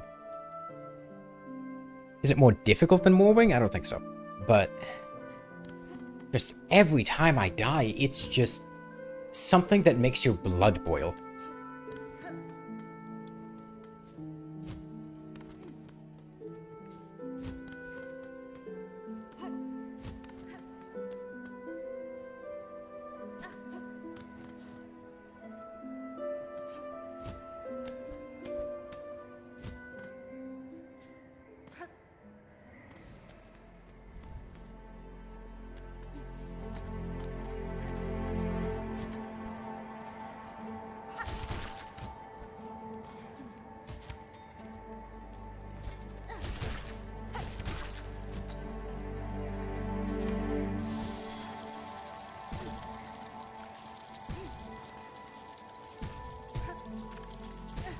I'm just gonna let myself get killed here. There's no advantage to having my get killed later. What was our last boss? I think Trobio. We have not fought any bosses today.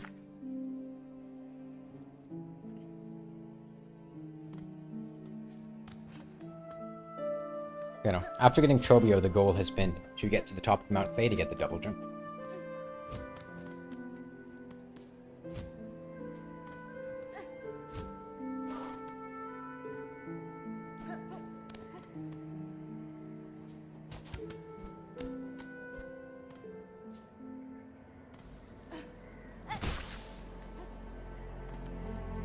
For you on controller, this is more annoying than 3C and Celeste. Can't imagine how difficult this is on a dance pad.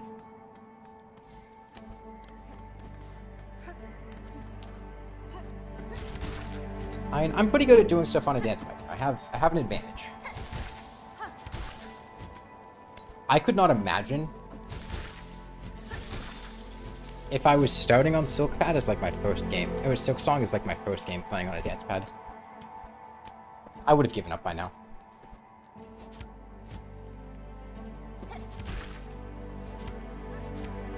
I have the advantage of, like, experience. And I put up with all of Elden Ring's bullshit. I can put up with all of Silksong's bullshit. But I'm going to call it out on its bullshit as it happens.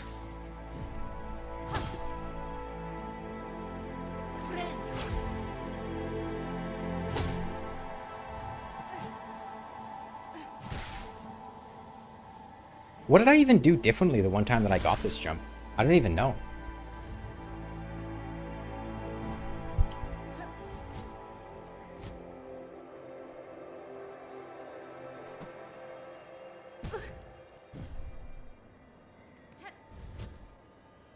I was very high on the falling block. Yeah, but like, why? I get that part. Obviously, the time that I made it, I was higher up. But why was I higher up? What did I do differently?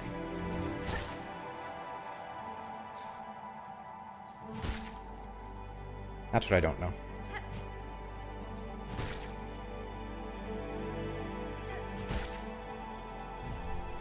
I use claw line to get to the top of it? I did, but maybe.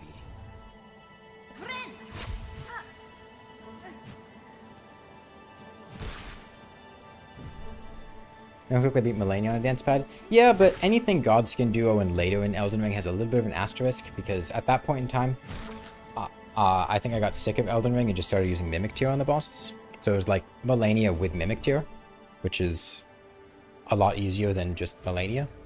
But yeah.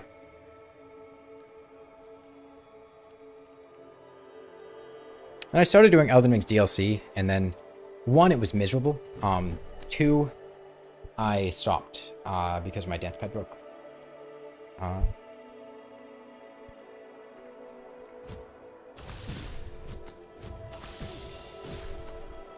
Dude, and then just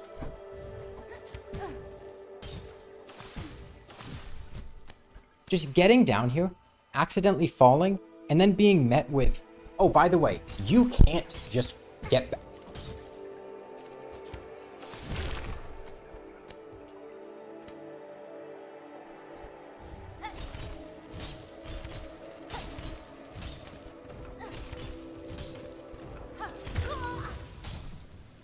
Like it or not, I can't use Clawline there because I don't have Silk for it. It's just not possible. Maybe need a moment to... After Clawlining the exploding things? I don't even know what you're talking about. So, no. I don't think that's the solution. Yeah, this could be a really good cocoon position.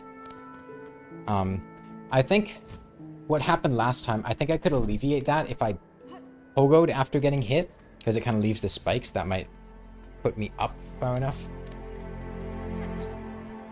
to make it work. We'll see.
You're trying to get into Rain World, but you never seem to make progress and you get scared to death by Big Bird's Australian cousin. So in general, in Rain World, you can follow the, you have your little flying yellow friend spaghetti guy. He'll kind of point you places to go, and if you just follow his directions, you'll usually progress in the story. It's very open world and open-ended though.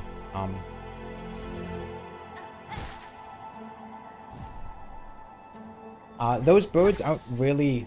They're very common in certain areas. If you're in an area called Chimney Canopy...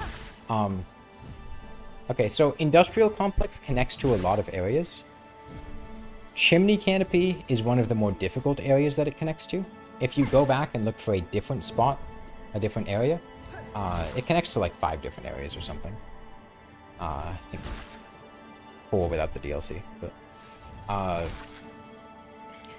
you might find the other areas more agreeable.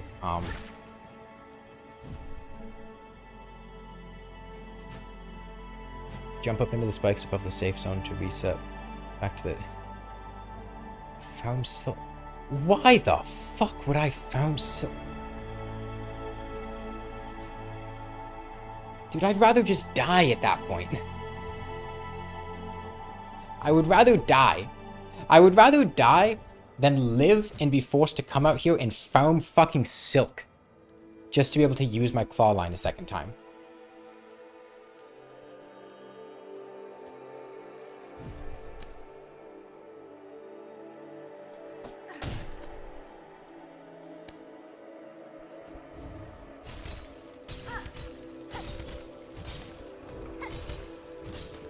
What? Okay, no, my cocoon is in a terrible position. That's not where I died.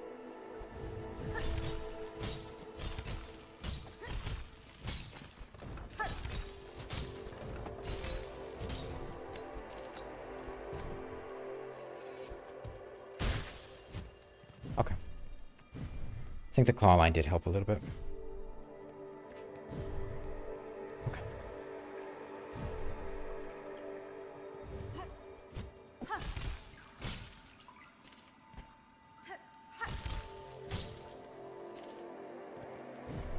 Okay. Full HP, full soak. I think there's a laser guy up here. Do not fall down here.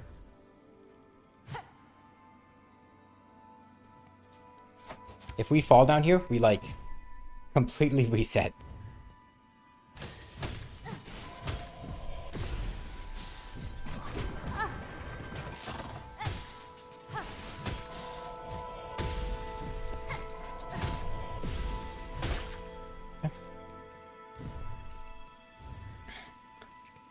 Did we get a checkpoint? Or is this it?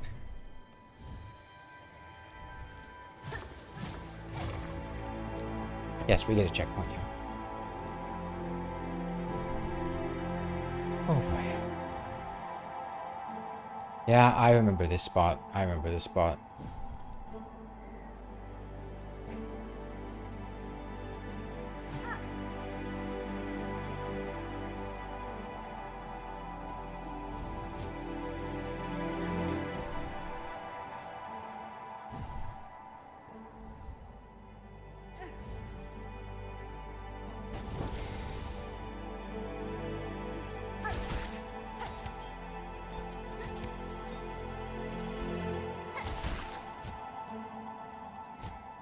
Clearly I misinputted something. Not 100% sure what I did, but I didn't do it right.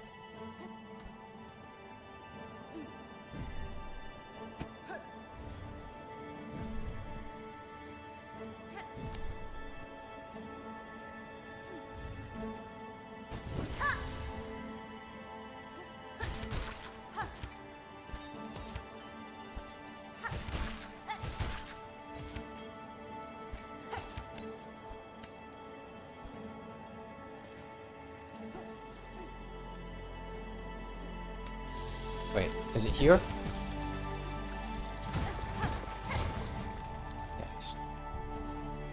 I don't think I found this bench in my first playthrough. Fun fact.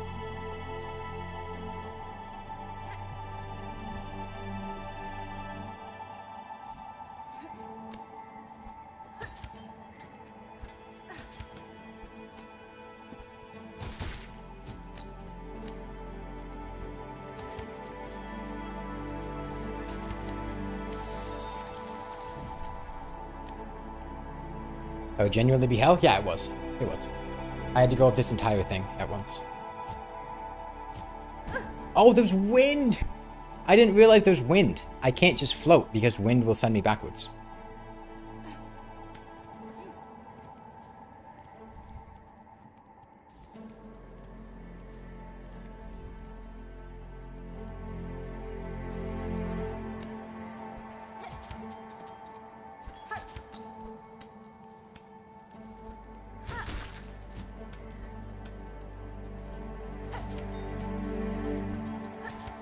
Wrong direction.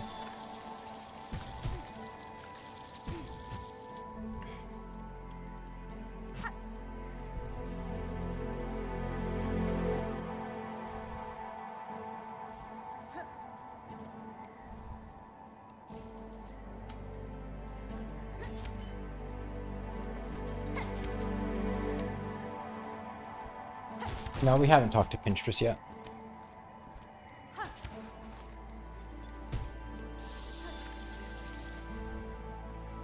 We have not been to that area in the map, Blasted Steps.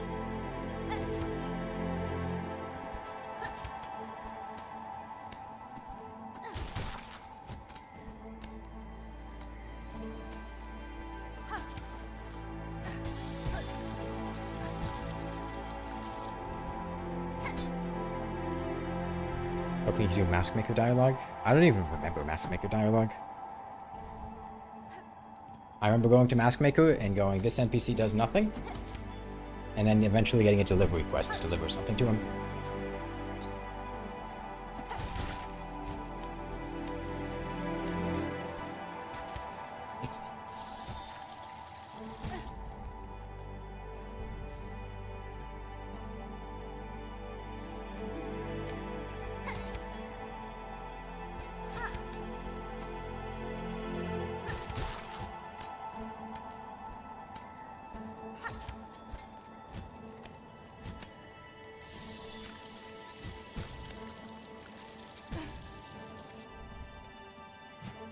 Are you sure Mask Maker is a lore NPC? No, you get a delivery quest to him eventually. He does have some mechanical use, but outside of that, it seemed like he was just a lore NPC, yeah. Mask Maker is really cool though if you knock off his mask with Pinstress Charge Strike. I see, I see.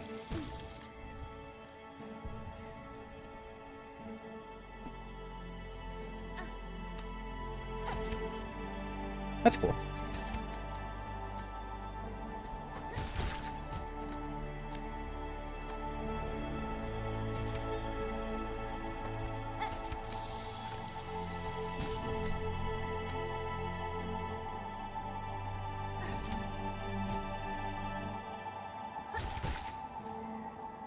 I misinputted, so.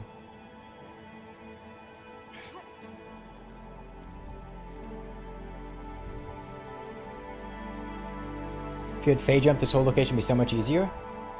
Yeah. That's true. I should come back here after I get the double jump. I have such an easier time. I don't know why I didn't think of that one.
No!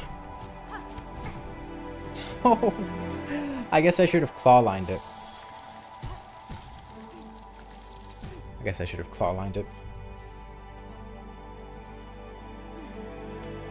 I thought with how the wind was blowing me, I could just float it, and maybe I could, but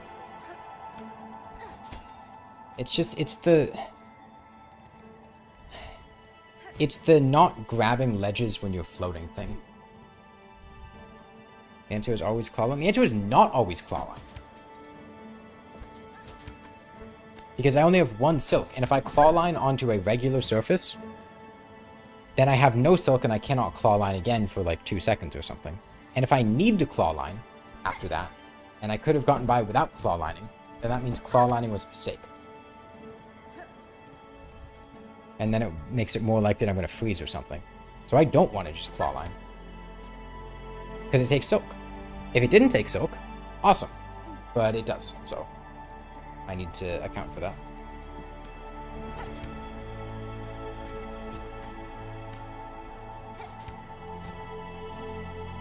How is the Celeste Mountain going? It's going. It's going. We're actually pretty far up it. We're pretty close to the end.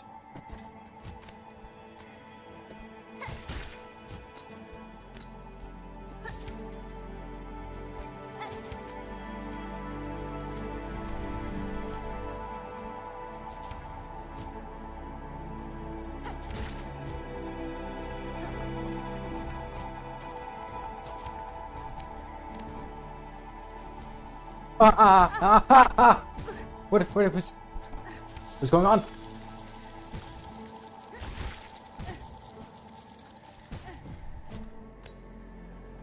I wasn't pressing the button I thought I was pressing.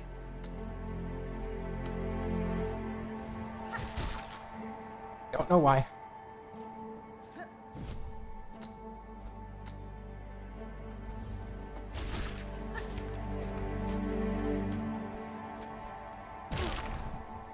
What is that? What is that?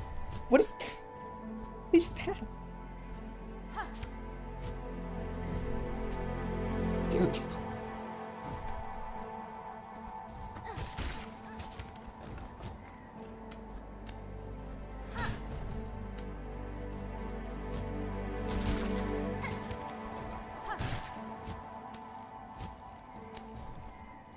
think I'm dead now. Yeah, I'm dead.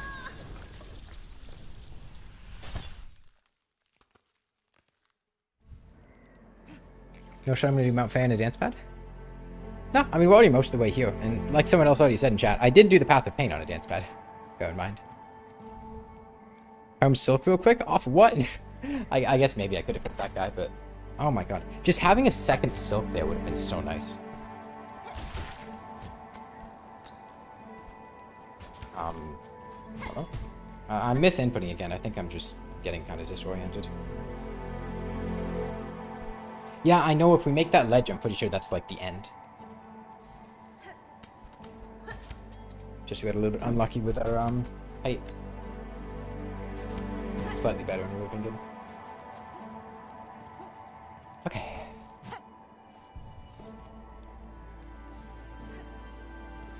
Okay. Oh.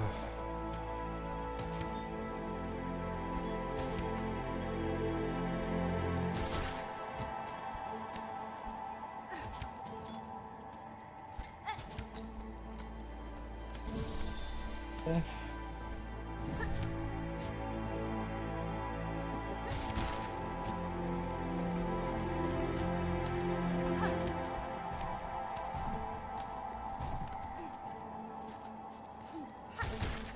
Don't mess that up this time.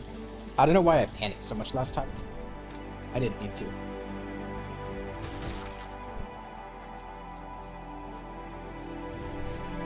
It's really difficult for me to use Flint Slate in the middle of this, so I'm not gonna try it.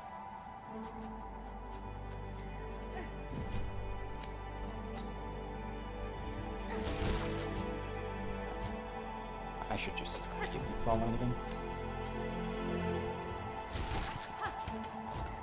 Waiting for. It's fine.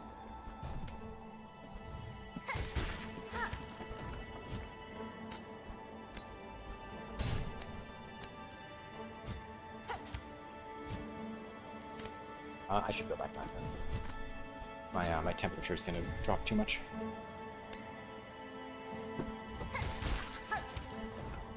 Okay.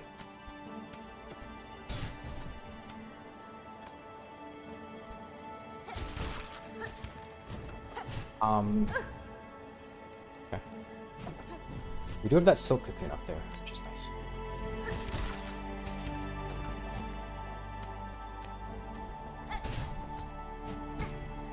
Oops.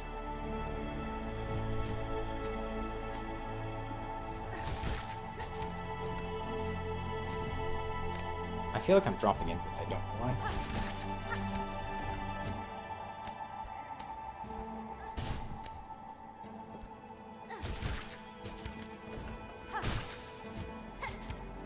That's fine.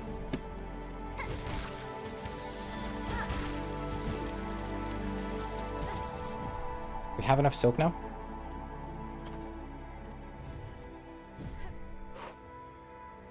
This is okay. Pretty sure this is basically the end here.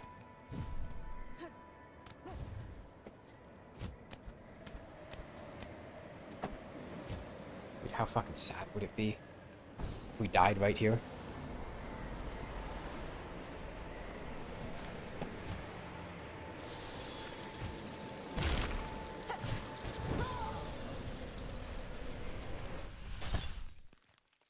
Okay. I guess it's about that sad. On a scale of 1 to 10, about that sad. I'm sorry I didn't know the direction I needed to jump in. And I'm sorry the game didn't bother to give me a thing to make sure I didn't die. I can use the flint. Ocean, go rewind the stream and look at what I was doing. You know what I died doing? Using the flint slate.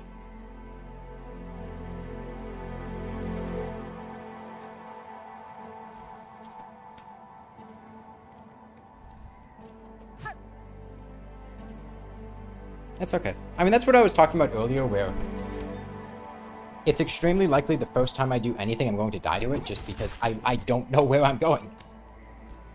Like, in that situation, I have a time limit. I have a time limit, and I do not know where I'm going. So I just have to guess. And I have no clue. I have no idea. Genuinely no idea where I'm going. So I have to guess. And I guessed wrong, so I died. And I don't really think there was much I could have done to avoid it, aside from just being slightly faster with my flint slate, but on account of my input issues, that wasn't really super feasible.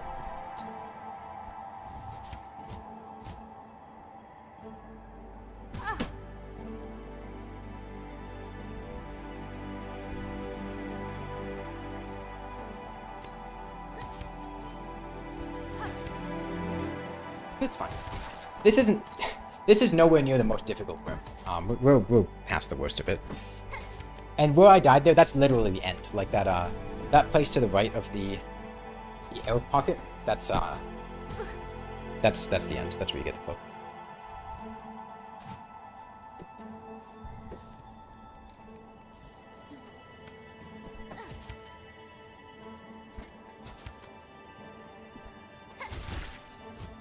Yeah, you know what? Dying there is still miles less irritating than the water rooms.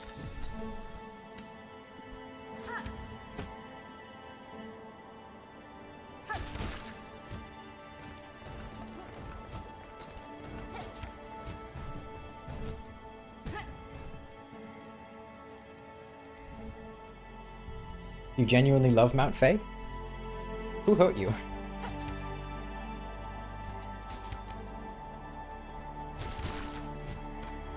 I mean, I think most of Mount Fae is fine. I think a couple of the rooms are way too unforgiving, though. And very, very frustratingly designed.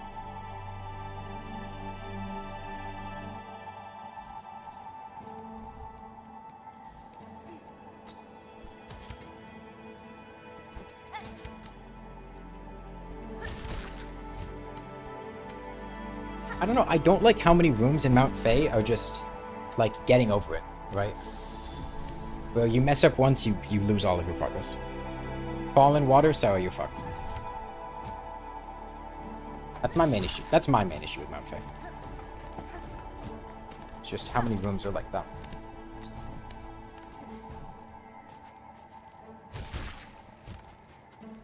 And it's mostly an early Mount Fae issue. It's not really something that happens now.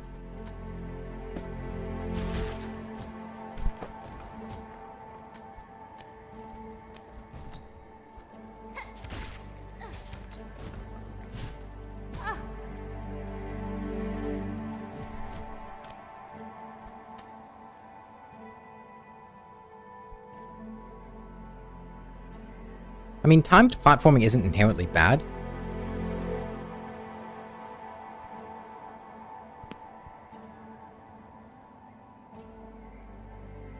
I just think some of the rooms are too unforgiving.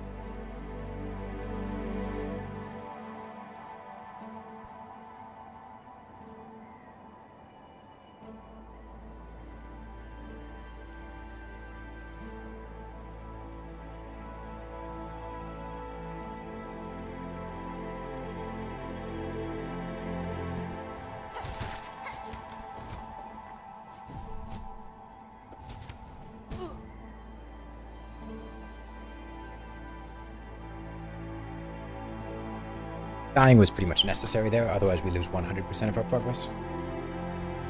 We're not dying, but hitting the spike. You know what I mean.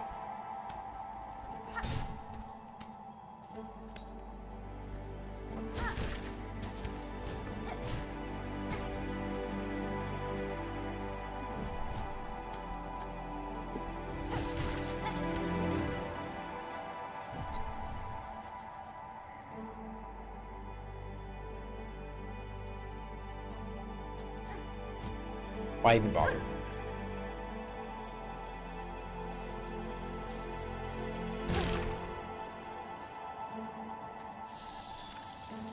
Well, at least this gets us more silk.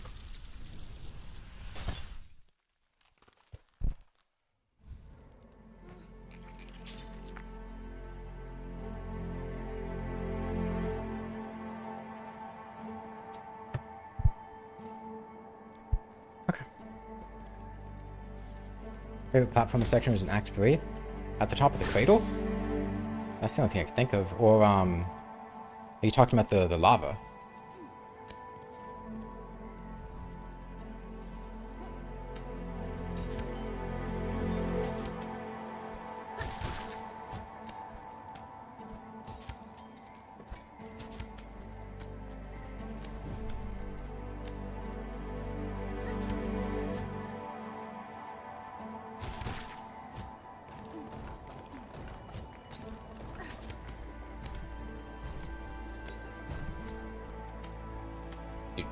Hornet!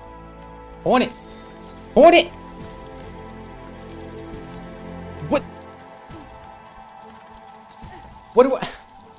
What do I do?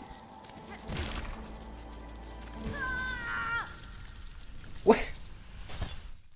What? Do I...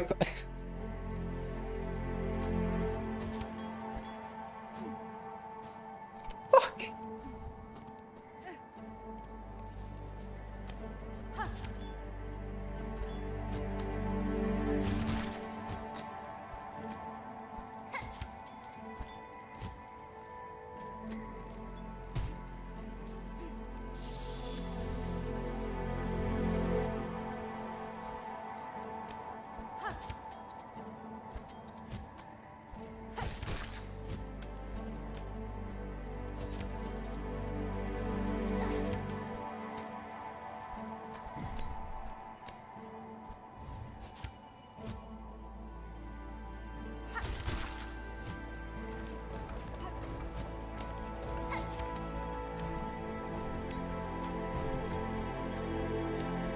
It's happening again. I don't... What? This has never happened before, dude. I don't... Is it claw line? Like, what is...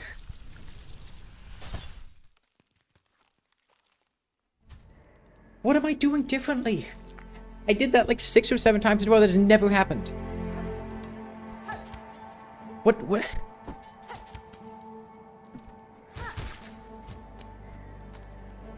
I can try doing it at the top, I can try falling down a bit, I can try going exactly where I land, and all of them do the exact same thing!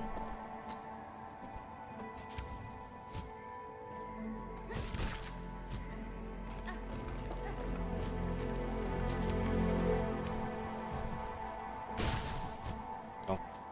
At least we get to do that.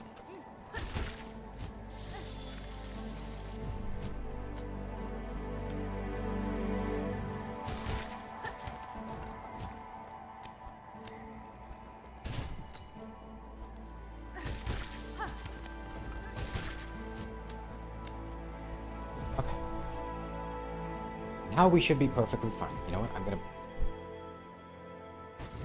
Blank slate for good measure.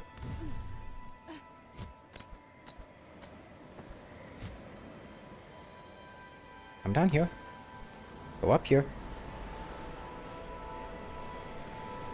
Go to the right this time. And now... I get to play music. And now we get a double jump, and we never have to worry about freezing again unless we fall in water, in which case we still freeze. Oh.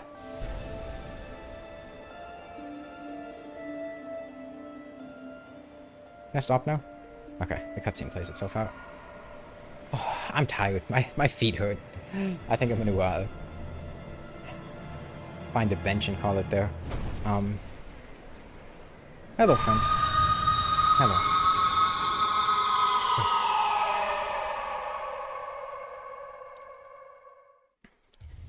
I know there's a flea in Mount Fae, but I really don't feel like getting it right now.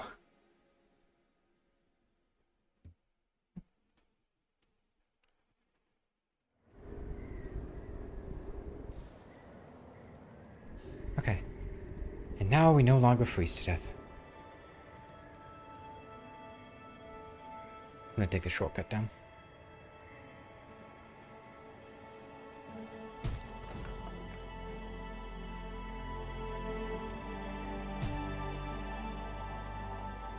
My 100%ing in order to get to Act 3, which I'd probably want to do. I'd need to get fleas. Plus, fleas give me,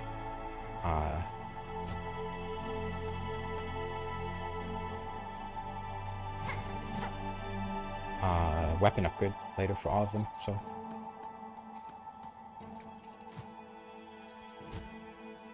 Mask Shroud, I can get it later.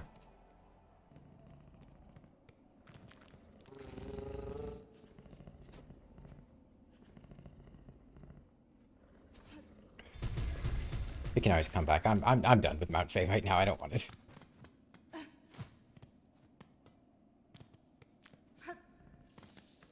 have to do this again right now. It's a lot easier with the double jump. I'm gonna go to the Bellway. Rest there. Yeah, this will be the end of the stream now. It's been almost 4 hours. 4 hours of platforming hell, but we got the claw line, and we got the Fey Cloak, which is really all that we wanted. I'm also, like, out of Flint Slate, by the way. I don't know if you've noticed. That was, I was down to, like, my last activation. Okay. I'm gonna re-equip the items I had on before. Straight pin, compass.